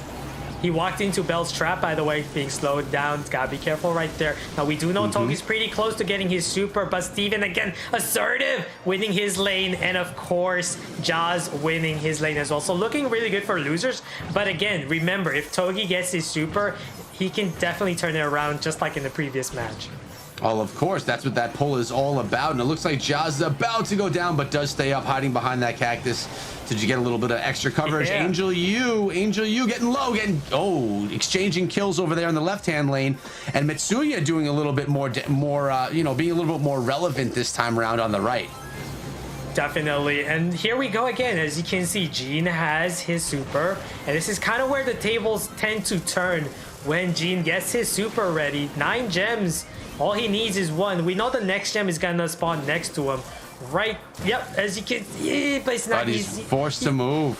He was forced to move right there. It's gonna be a little risky trying to rush in for it. He's gonna go for the pull on Steven, but that does give Betsuchi's access to the gem, and now Betsuchi's can safely back up. And look at that, Betsuchi's gonna get a kill. That was huge plays by losers, who are now in control over over the game, basically. Not only that, They Togi is very far away from getting his next pull. So very, very close game here. It's theirs to lose. They have that control. They're holding down the middle pretty well. And as you said, Togi not having that pull ready to go. Angel, you about to go down, and does go down right there. Togi going down, losing all of his gems, and that is going to be it. Wow. This is going to be for losers, tying it up 1-1 in gem grab. One for losers, one for Vatra. What was the difference in round 1 versus round 2, allowing losers to step up? Man, the plays right there. I felt like Gene should have had that, but the moment he went down, right, the moment they got pushed back, remember that missed opportunity when that I was like, yeah, the next gem is gonna spawn right next to him, right? But he was just a little away from it. He couldn't grab it. Had he been able to grab that safely and retreat, this would have been a much different story. Yeah, that's a great point. I mean, he was literally just 2 steps away, Right. but if he would have gone those 2 steps, he very well could have lost all the 9 gems he was carrying, because Bell was right there covering it as well. So he was definitely going to take at least one shot trying to get up there. So he I'd also probably think- made the safe call. I also think they retreated too early, right? That's we've been like talking about this like so many times. Is like teams retreating too early. Like he knew, like, yeah, we got control, but his team kind of moved back a bit, saying, hey, we got 9 gems, they got 7, we just need 1 more, let's play it safe, let's move back. But you move back too early, and you miss that opportunity to pick up the 10th gem. And when you miss that opportunity to pick up the 10th gem and you lose control, it just opens an opportunity for the other team to now regain control and win. And that's what we saw. The other team was able to pick up that gem. Betsuchi's got it, right? Got control, and that's how they won. I mean, that's a great point. Like, when you have control, you could pick up a whole bunch of gems as long as you hold that control. But getting control from a team that has control just to pick up one final gem is a lot harder than maintaining control and picking up, 9 gems Right. while you have that control. At least I think so. It's funny how many times you've been saying control right there, but that's the name of the Sorry. game in Double Swish is control over the mid here in order to get gems. All right, but it's coming down to here. Look at this. Angel U switching back to Bo, where he was, in my opinion, one of the game changers. And look, Steven coming in with a Gene as well. Stu for Betsuchi. So comps were definitely mixed up here. Jaws still rocking that spike, though, which has seemed to be working out fairly well. What do you think of Steven switching over to Gene? Ooh, so right there, Mitsuya got outplayed by Betsuchi. I do feel like Mitsuya should have used his cactus catch a lot earlier, not being able to use it as a shield. Betsuchi is, as you can see, taking advantage. Oh, Mitsuya does get him thanks to Togi's awareness again with his Gene to help him out, and that allows Mitsuya to move up the map.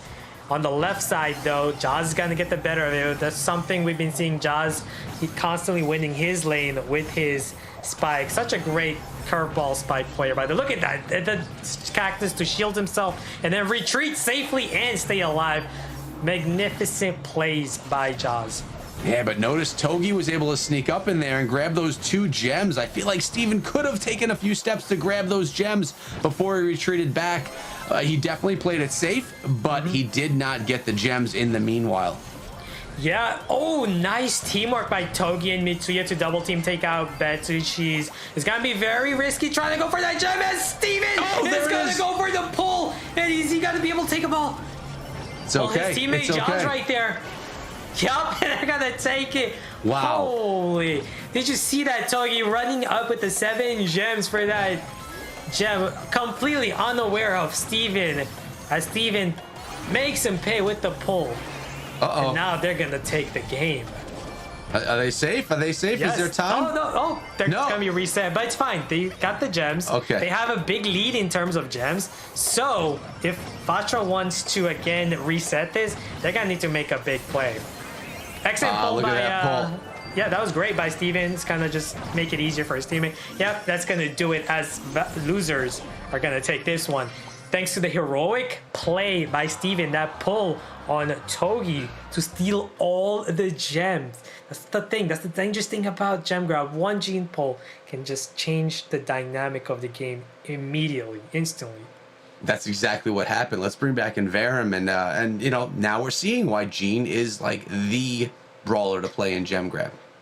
You can't put that one back in the bottle, as it were. One pull to rule them all. No, that was literally the match-defining moment. Catching your opponent's gem carrier out like that, it was GG. I mean, just so many incredible individual hero plays. And it's so funny because this is what I was looking for, particularly from Vatra, but we also saw it from losers. Every single player had a pop-up moment. VeggieCheese was the one I feel like I'm talking about a lot, but it was Steven who continued to step up here. You can see pulling out these kills as well. Absolutely solid team play from the losers here. VatraGaming, again, almost, but it was this moment right there that literally defined the entire match. Echo, it was a thing of beauty.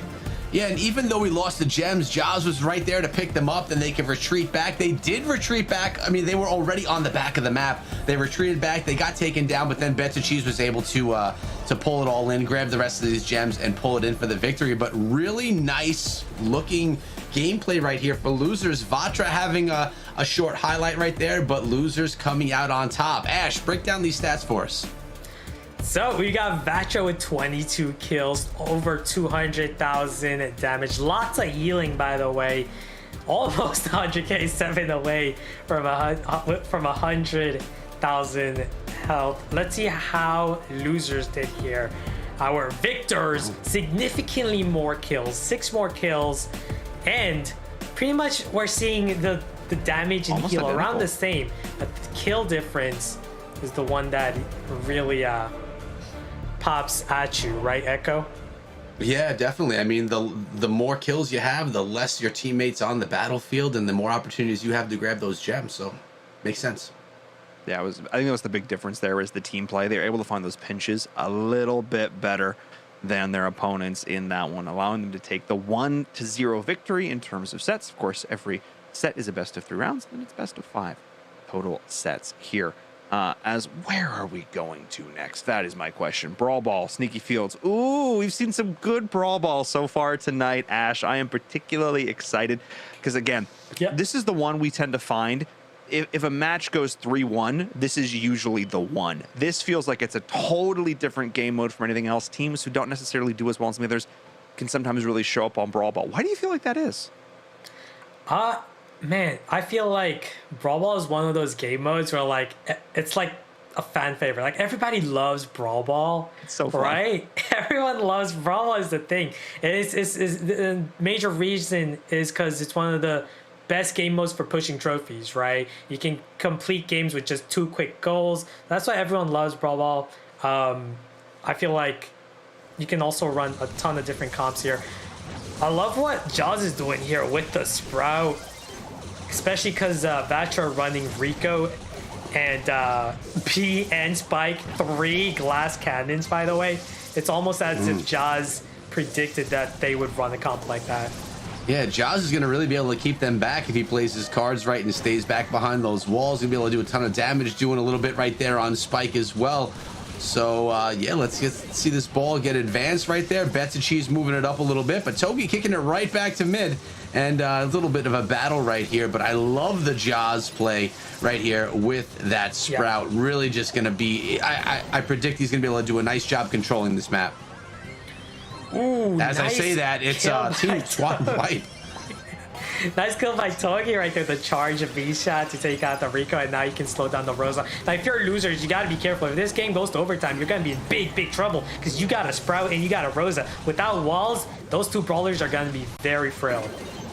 Yep, 100%. And remember, we've talked about it before. You have to think about what overtime looks like or what end game looks like for a lot of these different rounds that you're going to make. Look at Sprout all the way in the goal. That's going to be a goal right there for Vatra. Walking it in, Angel U right past Sprout, who I said was going to control this match and or this round, and so far, I was wrong. Well, he is having a hard time hitting his shots right here as Vatra doing such a great job keeping their distance. Now, it's only going to be tougher for losers if they do not, for Vatra, if Vatra does not score a goal right now, they're going to be in deep trouble because if this game goes to overtime with the comp you're running, you're going to have an even harder time. So you're saying if losers don't score now, it's a problem? Is that what you're trying to say? Yeah. Yep, That's exactly what I'm saying. The losers definitely got to score right now. And I'm not. Where even is the ball? All right, Steven's finally bringing it up, but really not having. Yeah, this is. My goodness. It's. Look at that, Sprout going down. Looks like this one is going to go to Vatra. They're going to corner it right there, protect it for a little bit, and that is it. As the losers will go down in round number 1 of set number 2. Brawl Ball, and Varib said it, can change things. It's a different kind of play, in my opinion. Definitely. Yeah, VatraGaming was having a really hard time this match because he was a Rosa up against pretty much 3 tank colors. 3 of the best tank colors in this map. Spike, B, Rico. He had no room for movement. He was just probably felt trapped the whole time. And when you are going against brawlers like that, and you're a short range brawler, a tanky brawler like Rosa, you just kind of feel so slow, and like your mobility is just like you're walking through quicksand. It's difficult, and that's, as you mentioned, probably what he felt. Definitely, you're a lot more reliant on your teammates to help you out. So like the Sprout right there needed to be pretty much the aggressor that game, in order to, like, you know, being able to counter. Like Sprout is one of the best glass cannon counters in the game, countering brawlers like B, Spike, Rico. These brawlers have very low health. Only takes Sprout 3 quick shots to kill them, but they just did so well. They just did so well staying alive and just not letting this Sprout take over. Well, that's about it. You know, when you start to die off, when your teammates die off, the ball gets advanced in your direction. The trick is to stay alive. If you're not staying alive, the ball's going to be on the wrong side of the court, and that is never a good thing. Vatra looked good right there. I mean, they had a comp that could have struggled, but they did a nice job with it. We're going to see how it is moving forward as they get into their next round as well. But compositions, assuming that they're taking some time to change these up, how would you change it? Man, if I'm no you, winning with B, Rico, and Spike against the Sprout does feel good, right? I would probably just stick with the same comp. I like those 3 brawlers are great. B's great as a mid. Rico's excellent. Rico's probably the best brawler you can run on this map, by the way, and because of bouncy castle is just over the top, just great, excellent. And then Spike, excellent lane on this map. If I'm the other team, maybe consider, like, I probably would have liked to see Jackie over Rosa on this map. Just because of the speed burst? Yeah, being able to rush in and get control quicker, but especially because, you know, remember, Max got banned, right? They banned Max for this reason, so you can't rush in like that. Yep, I remember. And look at this. Going with the Sprout still. Sandy is in play by Jaws. Yeah, so that is actually a great adjustment, knowing that, hey, you know, Sprout was definitely our strong suit. And now look at VatraGaming. He's like, let me get it. Let me do Sprout. I'm going to take over with Sprout. And VatraGaming showing how Sprout is such a great counter to these glass cannons, as he's hitting almost all of his shots with his Sprout, by the way. VatraGaming saying, step aside. I'm going to take over with the Sprout. That's a goal. And look at this.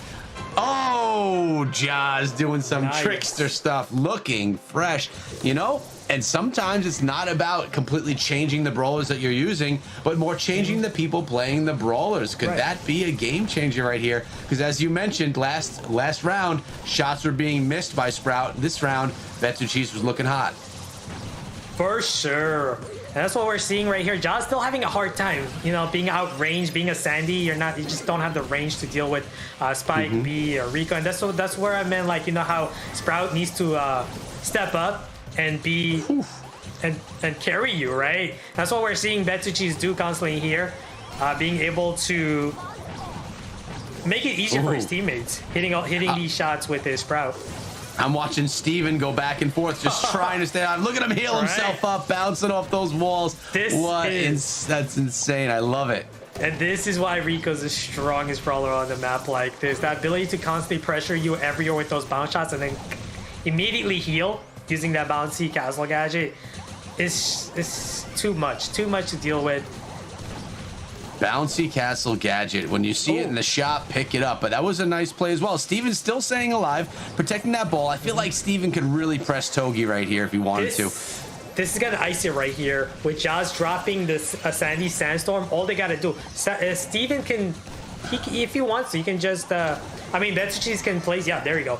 Block the mid. That's just gonna make it much harder for Vatra to do anything, and that's gonna secure the game for. They don't need the goal.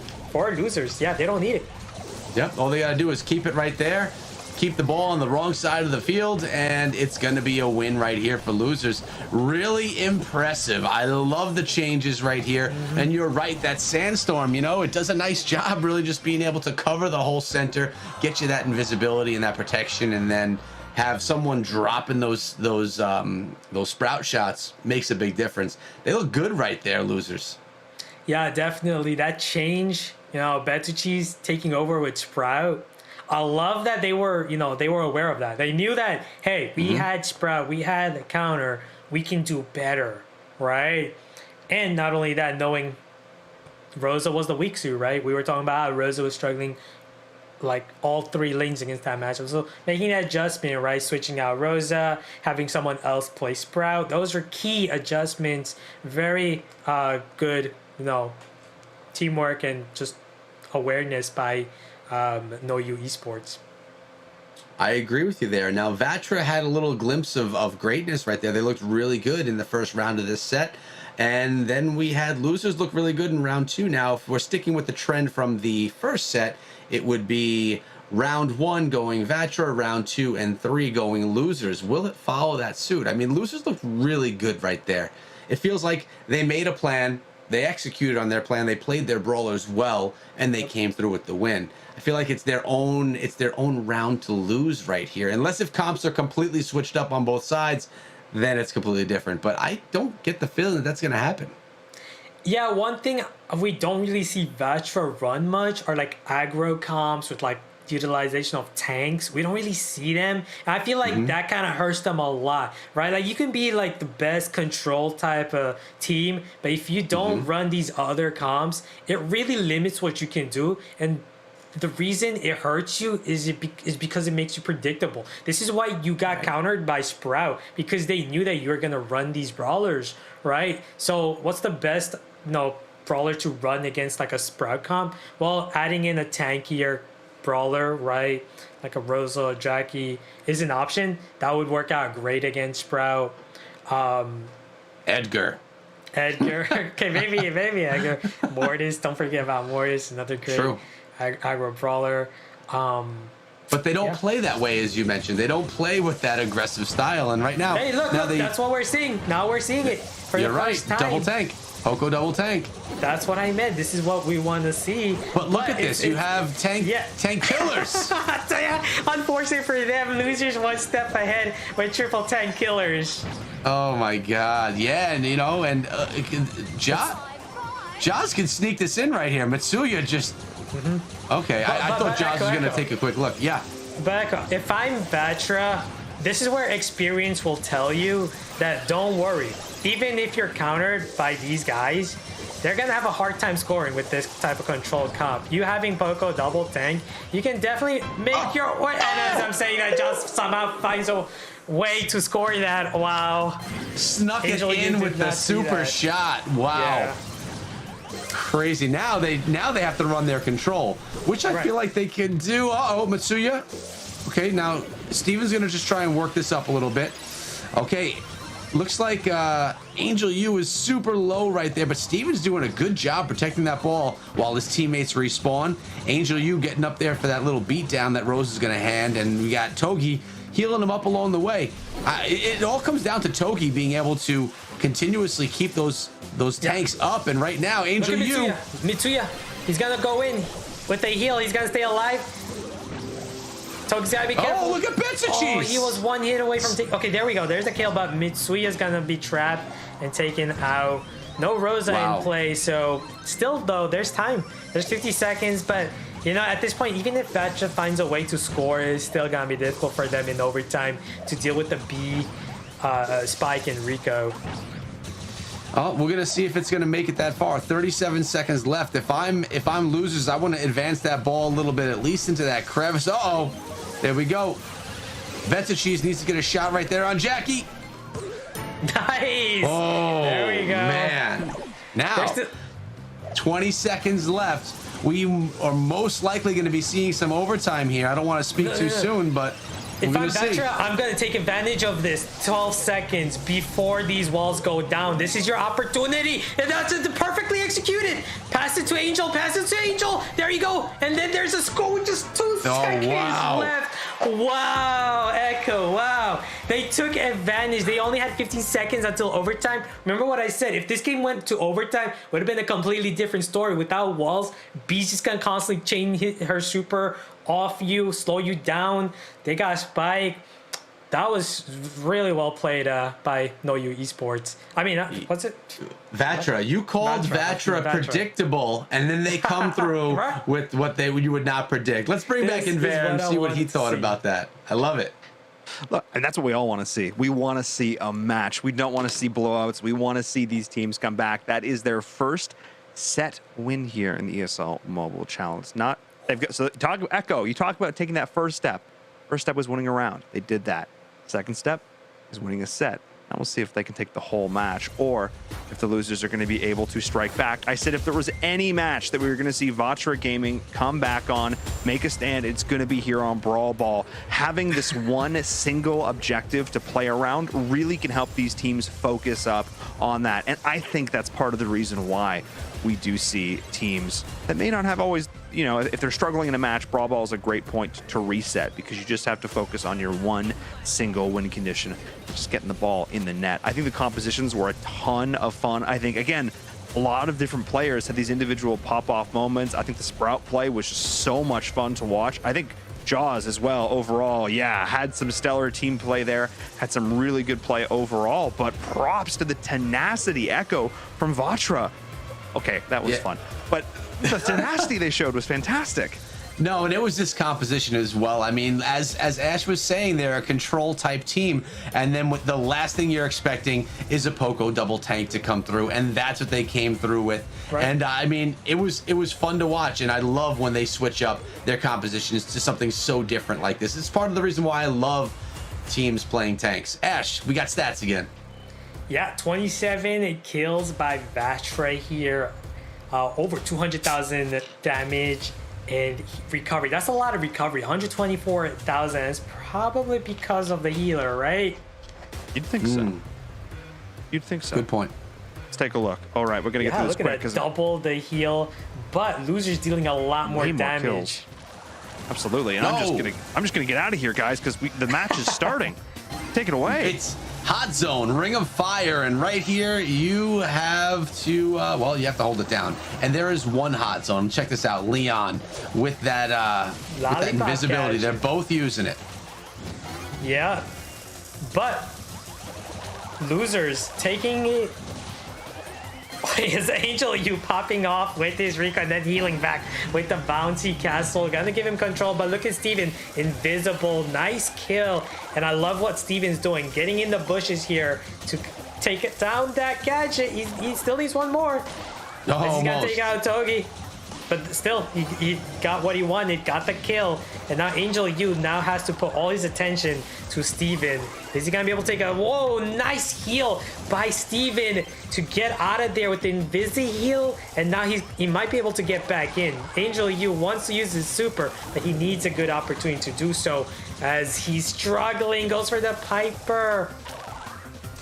Man, there's a lot of back and forth in this one, although it does seem that losers have a bit more control of mid. It's they have more control of the percentage, but it looks like the center control was fairly even, although right now Betsuchi's just sitting right there in that ring and just gaining that percentage.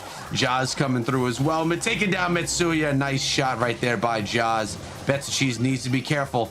He's targeted and he is low in health and he gets taken down right there. Jaws gonna be taken down. Whoa. Oh no, Jaws doing it right there. Nice work. I love the reaction speed of Jaws right there. That invisible Leon came at him. He's like, poof, instant auto wave on the super to instantly take him out. Nicely done. It worked out really well. Just a desperation invisibility gadget right there by Steven, but holding it down for the time being. And it's 80% to 29 right now. It looks like Vatra has to do a hard push for that hot zone to try and have any chance. And look at this. They're in it and they have control of it right now. Yeah, but it's gonna be a mountain to climb right now. Down by about 50%. If losers can, be a little aggressive here and make their way to the mid zone, they could finish this. And that's what they're doing right now. Jaws getting some shots. Betucci's gonna exchange kills. Steven's just gonna walk into the zone because he knows that he only needs to for a few seconds. There we go. Losers taking the first game in Ring of Fire. I forgot that everyone uses Leon on Ring of Fire. Puts the gadget in the same spot, same strategy. It must work well, although half of your plan is to go take down that gadget so that invisibility is gone. Yeah, the biggest difference in this match was the Piper versus Bell. I felt like Piper definitely the better option over Bell as countering. Piper's better at countering Bell. Faster attack, of course, more damage, and you got the homing gadget. You can beat Bell 1v1. But Bell is overall the better brawler against pretty much any other matchup. So you got to make that decision. I feel like, next we're probably going to be seeing a Piper versus Piper mirror matchup in the mid, possibly. I always hear you saying how Bell is the better, more popular, stronger brawler, but you definitely lean towards liking Piper more. And I mean, when we see those matchups, Bell versus Piper, and yes, it's map dependent and game mode dependent, oftentimes we see a good Piper beat a good Bell. Yeah, for sure. But it's also like map dependent. For example, remember in Double Switch, we saw Bell and we saw just how powerful she can be there, right? Well, Piper mid, you don't really like, it's not as effective, mainly because, those Piper doesn't have that electro bounce ability where you shoot at someone and that shot hit someone else, and that creates spacing and zoning, and it makes it easier for your teammates because it pushes everyone back. There's a lot of utility with Bell in that regard. But in a map like this, like Ring of Fire, for example, you can definitely prosper with a brawler like Piper because everyone's going to be split up, everyone's going to be on their lanes, and they're separated by a large margin, right? So like the electro bounce is not going to be as effective in a map like this. Makes sense. I mean, I like when you're using someone like a Bell, you're automatically forcing your opponents to keep their distance from each other, to not stick together. Makes total sense. But Piper, I don't know, there's something about those Piper shots that I just love. It's also matchup dependent. So if you just lost against the Piper, you know what you could do? Run something like Poco, Pam. Remember that's what we saw in the play-ins to effectively counter Piper. That's not what they're running right here. They just totally decided to go with Bell, interestingly, again. Not working out very well for him so far as Betucci is getting the better of him. And look at this. You have Mitsuya rocking a Barley right now. Going to just try and continuously spam. Probably the center as well if they get any control. I'm not really so sure about why Barley. Sure, it can work out early game, but then you're going to have a hard time dealing with the Invisi-Heal Leon on your side. Good points right there. Well, starting things off, losers have pretty fair control, right? Oh, look at Steven getting beaten up there by Togi. Had to back himself out. Mitsuya on the run as Steven's coming up on his flank. Yeah, taking him out.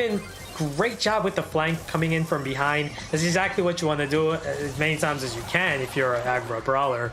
Try to flank around and then create a trap point.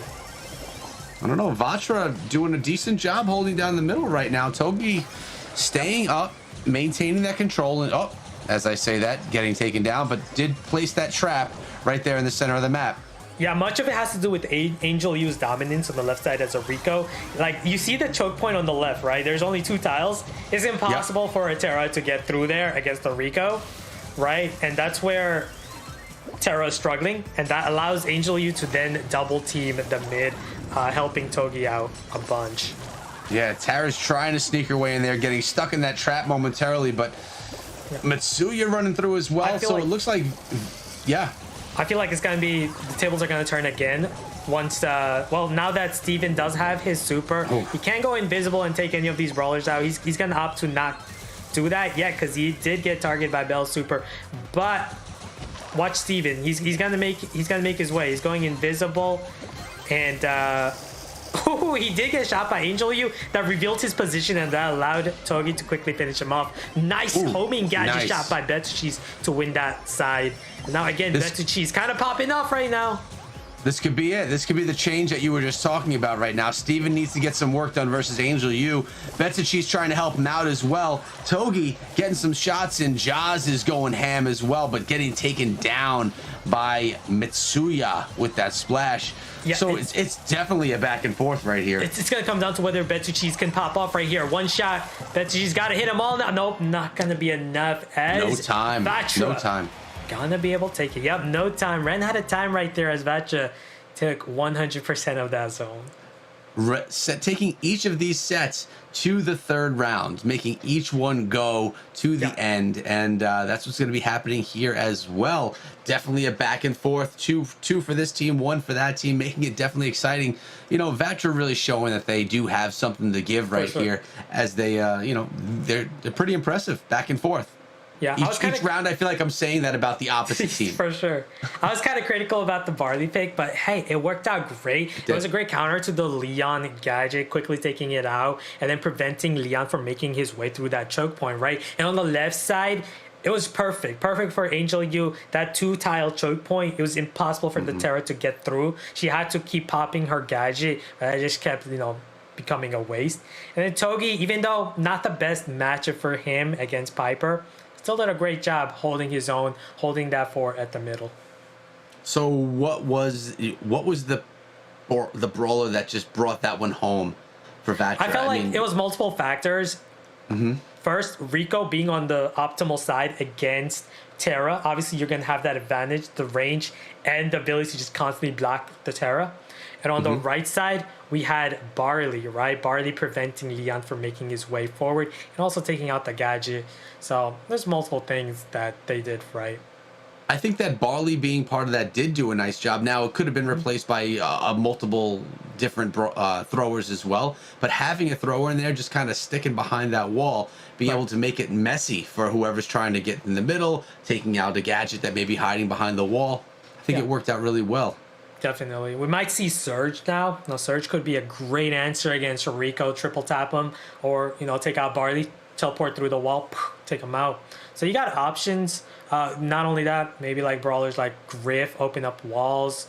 Remember, Brock is not banned. Brock is another option. Could open up the map, which would be a great, you know, counter to Barley, Rico that utilize walls as much as they can, right? That's right. You had two brawlers that were utilizing walls, one on each side. If you bring a wall breaker in, it completely takes that advantage away. Great point. Definitely. So that may be actually so. I feel like Brock would be the better choice right here with a little bit of that range. I don't know. Brock would be nice, but also kind of risky in the hot zone. Oh, look at that! Oh, Pam! That's what I was talking about. This is the comp, the Poco Pam comp with Colonel Russ. And that works out so well. It works out so well against Piper comps because Piper is a single targeting brawler. Oh, this is going to be so hard for losers to win. I mean, the amount of look at this, sandbags, healing. As soon as Pam drops her healing station here, she goes down though. But wow, that's going to be really difficult for losers to come through here. Right, like even if you get control over the mid right here, it's still gonna be hard because they're gonna just come back again, respawn back, and have their heal ready, and they can just constantly make their way to the mid. So this is what I mean. They are gonna get control over the mid right here, but it's not gonna be easy. You're gonna need to continue to hit all your shots. Mitsuya's gonna come back, and all Togi has to do is keep healing his teammates. Look at that zone in the middle as Piper quickly forced the back. Mitsuya picking up that boost. Wow. This is what I mean, Echo. It's just too hard to push back. And it doesn't help that Jaws was missing that super with Rico as well. So you have these brawlers that are tanky, that are getting healed, that throwing sandbags. They're just continuously staying strong. Yeah, almost feels like you got to hit 100% of your shot to have a chance against this comp. Like if you're a Rico, you got to be chaining supers non-stop if you want a chance. That was a good. I'm not sure why he did that. He went for the bounce when he could have just went through the middle. It doesn't really matter at that point. 100% to 30. Perfectly picked comp. That's what I was hoping that they would run. Remember, I was like, yeah, you know, against Piper, Poco Pam always does really well. That's what I was hoping, and that's what they did. Very, very deserving victory. That was a fun one, and I'm glad that comp was brought out of the back pocket. Let's bring back in Varum, see if he enjoyed it as much as I did. But Vatra up 2-1. I mean, talk about a difference from the earlier matchup against Stamina. And Right. it's not too often in Brawl Stars. I look at a composition and I think, that's cheese. That was that was a bit of cheese. That was a bit of cheese. That's a bit of a cheese. Double tank is one thing. You know, there's a legitimate strategy there. You know, okay, we can make that. Double healer though, that's a little much. I mean, it was cool, but they literally just stood there on top of each other, threw down the sandbags, just had a hug in the middle on the zone, and that was it. And the losers threw everything at them. Missed a couple of Piper shots that I think may have really hurt them, but overall, just okay, Vatra. That was creative. Yeah, I mean, for me, in Clash of Clans, I love spam attacks. In Brawl Stars, I love cheese compositions. I just love this kind of stuff. It's just so fun, and I think that they played it well. Honestly, I don't think Losers comp had any chance against this comp that Vatra brought right here. They just weren't prepared for it. Yeah, and that also goes to like the difference I was talking about between Bell and Piper. Like Bell would have been perfect against a comp like Poco, Pam, and Russ because they're all hugging each other, and the Electro Bounce would be so effective. But that's where Piper doesn't thrive in because of her single damage, no Electro Bounce to take advantage of. Vatra with 21 kills in this match, over 200,000 damage, lots of heal, of course, because of their double healer comp. Absolutely. Yeah. Echo, you had a chance to say in Clash of Clans, I love the spam, and Brawl Stars, I love the Pam. Come on. You're all about Pam. Yeah, there was the lowest hanging fruit. Side note, this was actually very even. Losers actually, I think, pulled out more kills in that one. More kills, but significantly less heal, like half the heal. Vatra got like 100,000 more worth of heal. Just crazy amount of heal with their double healers. I mean, that's what it was. It was be tanky and heal at the same time, just hold down the position. It was a classic case of catching your opponent off guard and then just taking advantage of the composition itself. It did it perfectly. 100%. I think that was one of those cases where you truly can outcomp your opponent. We'll see if that trend continues as we get into our next set here. Let's rock and roll. Echo coming down to Siege. Let's see what they can do. Yeah, we're on Factory Rush right now, and again, we're talking about control. Who's going to collect the most bolts, and who's going to control the center to collect more bolts after those first robots get their those siege bots get their walk on. So right now, starting off, it looks like we're fairly even, although it looks to me like Vatra has a bit, quite a bit more control. Did they just wipe the entire Losers team? They did. Yeah, they did. They're gonna get the push here, and. Keep an eye on Jaws. He does not have Bell's super, so it's gonna be harder for him and his team to defend against this bot. Not having Bell's super, they're gonna need to all exert themselves, expend all their ammo onto the bot to defend this. It's just gonna make it harder for them to regain control as Togi places down his traps with his Bell. Yeah, but I mean, you know, Vatra, they did put a lot of damage down on that Ike as well. They didn't, I guess, you know, I'm trying to say they didn't do as much controlling of mid, but as I say that, they have complete control of mid. So it looks like they did a nice job of it after all. They were able to stay aggressive, still land shots on Losers, get the siege bot, maintain control of bolts in the middle. Can they take it down on this push, or do they just not have what it takes if as far as you gotta power? place that super target on the bot, and that's gonna make it easier for your team to defend that. So Losers definitely gonna be able to defend it, but they are yeah, they put a little too much commitment on defense right there. I love how that Steven does have invisibility, but you saw the bolt actually blocked his path of his visibility. He couldn't sneak in because if he picked that bolt up, it reveals his position. Right. And look at that, Mitsuya, nice job utilizing Spike. Togi staying back a little bit, trying to heal himself up, and oh, Jaws going down, redropping that bolt. That's gonna and do look it. at this, Mitsuya not knowing who is there, not knowing if there's anyone hiding in that ring. It's gonna do it though for VatraGaming. They are gonna take this one, a comfortable win for them, getting all 3 waves of pushes with their bot.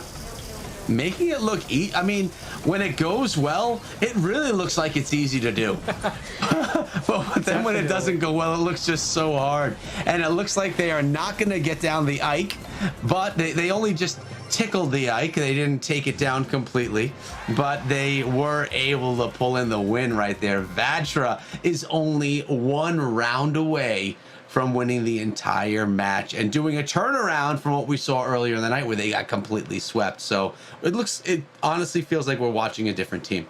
Yeah, for sure. It all started with Mitsuya with his spike against the Leon side, using that gadget as a shield, winning his lane, allowing his team to get that first push. And then after they got that first push, all they had to do there from then on, keep the enemy team spawn trapped. That's one of the things about being spawn trapped when you're focusing too much, right? Remember I said like they had to exert themselves so much. They expended all their ammo on defense, all three of them. Too much commitment on defense. You have no way to regain control. If all three of you, right, your teammate, you and your two teammates are all shooting at a bot, right? So that's step one, you defend. What's step two? Now you have to get control back so you can get bolts and then get the next push. But that step is going to be harder because now you have no ammo, right? You're low in health. You got to push up. So that's what made it hard for them to get a single push. So it's hard to find the balance between how much defense do you put on against that bot versus how much do you keep yourself prepared to go collect more bolts. And you can't just let the bot go. Yeah, but you also don't want to expend everything that you have. But so really getting that bot push is a huge advantage. Definitely. I mean, a lot, but we've also said at the same time, the first push doesn't really matter, you know? And I guess the Ike could take it down itself. And right. And there's also like a bunch of other different key factors, like how, Jaws did not have his Bell super in that first push, and that just made it harder for his team to defend that. Right, and then not only that, they got a Leon. Leon's not a very good defender as opposed to like a Spike on the other side. Well, we're about to see if this is going to be the final round where Vatra can prove themselves, and it looks like they're coming through with the same composition. Really, looks like we have mirror compositions right here. Who is going to play it better? It looks like we have no bolts being picked up yet. As I say that, Vatra picks up their first one.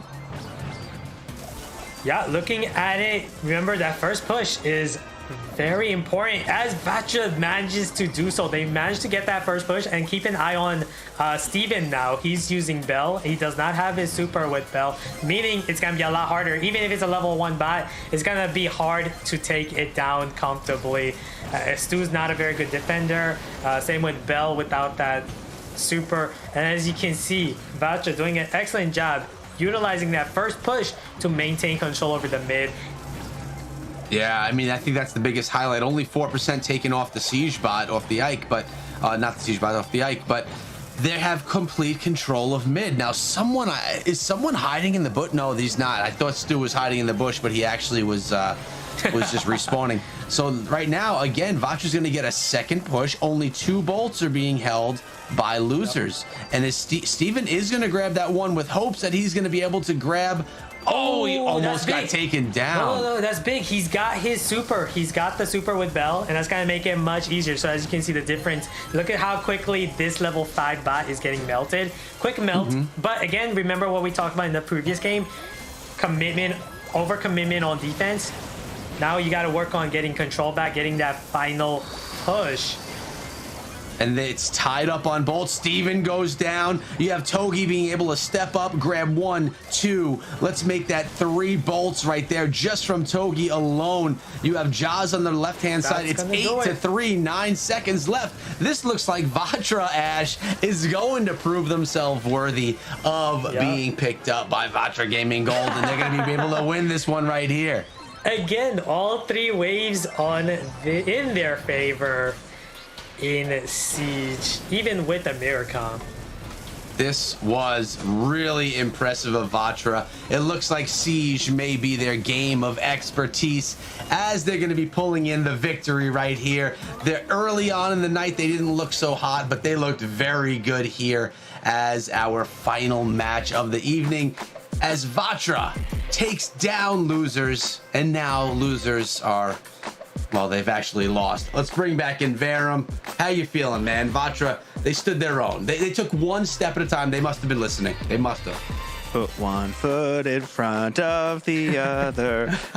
Doesn't work with quiet music, but we're coming up on the Christmas season, so that's a little bit relevant. No, that was sick. That was exactly what I wanted to see. It's not too often we get a sense that a team just has an absolute lock on not only a composition, but a game mode and a map, and that's what it felt like here. Vatra just looked impeccable. There was never a single moment in either one of these rounds where they weren't completely in control. Ash, you said it. They got every single bot, every single wave across both rounds. There was literally never a moment of this set that they were not in full control. I don't think we have seen play like this. It was one of the most dominant set victories. Probably the most dominant set victory of the night, even more so than when they lost to Stamina Echo, and that's a statement. Yeah, I mean, they lost to Stamina and looked pretty bad, to be honest, but they looked really good right here. And they had complete control of every siege bot. They had complete control of the center of the map the entire time. They always had control of how many bolts were going to be in their pockets. And although they didn't have that, huge damage going in against the Ike, they got it done. And Ash, we got 17 kills right here. We have 125,000 damage, 63,000 healing. Let's compare that up over here, Ash. Wow.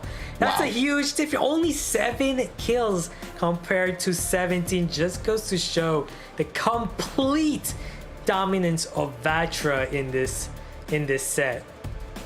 Yeah, now we take a look at the overall match stats. That's for all 4 sets. Total of 87 kills, almost 750,000 damage done, and 410k healing. Let's take a look at how losers did here. Wow, actually pulled up more kills, more damage, and a little bit less healing, but that's actually really interesting. So despite the fact that losers out-fragged them, picked up more eliminations and more damage, they weren't actually able to secure the win. And that just goes to show, Echo, this isn't a game all about kills. This is a game about objectives. And Vatra played it just that little bit better. That was really cool to see. I mean, Brawl Stars is an objective-based game. It's got all these different game modes where you have to get a task done as a team, not just go out and, it's not free-for-all where you're just trying to grab kills. Kills are great, and a lot of times they lead to different control points and all of that, but it's not the only factor. And I think it's going to be really fun to look at these stats throughout the season and the mobile challenge and see how, sometimes it leads to what you expect, and sometimes, like in this case here, where it doesn't look the way you would expect it to. Kills aren't everything. Absolutely. And Ash, let's take a look back at our leaderboard at the end of the night here. Let's see how everything shook out. Want to make a note. Evil Space not able to field the roster tonight, so they went 0-2. We also had a game that was played off stream. But Stamina up 2-0 at the top with odoto. I mean, really fun night of matches. Yeah, not so fun for Tribe and No You and Evil Space, not able to get a single win this week. But hey, plenty of weeks left in action. This whole month is gonna be amazing. Pretty sure these teams can have a lot more opportunities. Absolutely. Yeah, I agree with you there. Tribe 0-1. They don't like being winless, but it's 0-1. It's not 0-5, and it's very early on. Many more weeks to come of exciting Brawl Stars. And I'm sure things are going to change up. It's going to be a lot of fun. Absolutely. And like I said, we have a lot more action in store for all of you, which means that if you're not following the channel, also these lovely gentlemen here, if you're not following them over on Twitter, you should do that over on YouTube because they look good content. Go check them out and make sure you're continuing to check out all the content we're putting together here. Follow, whether you're watching on Twitch or YouTube, be sure to do that so you stay up to date with everything we're doing. And of course, over on social media, Twitter being a great one, and particularly on TikTok. ! TikTok in the chat. We just like this week, launched that channel, starting to put content up there. It means a lot. Go give that a follow, give some videos like. We're going to be posting more fantastic short form content there. But that means the first night is done. The fall season of the ESL Mobile Challenge. Brawl Stars, it's wrapped up. We got Clash of Clans tomorrow, and then back next week with more amazing mobile esports action. We'll see you then.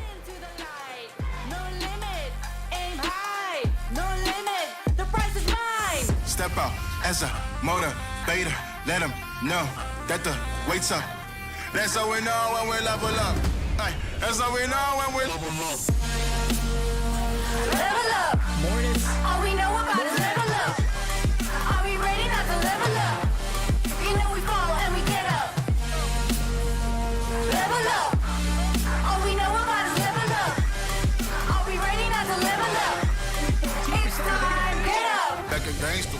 still I'm standing tall. Know about the ball, I got my fan with me. All we know is ball to empty out the mouths. The chosen one they call, I take my fan with me. Know about it if you tell, know you're breaking codes. What your credibility and all fall like dominoes. Can you really take a stance? All I wanna know.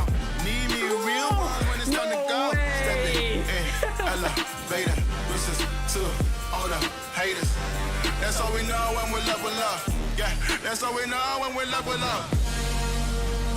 Level up. All we know about is level up. Are we ready not to level up?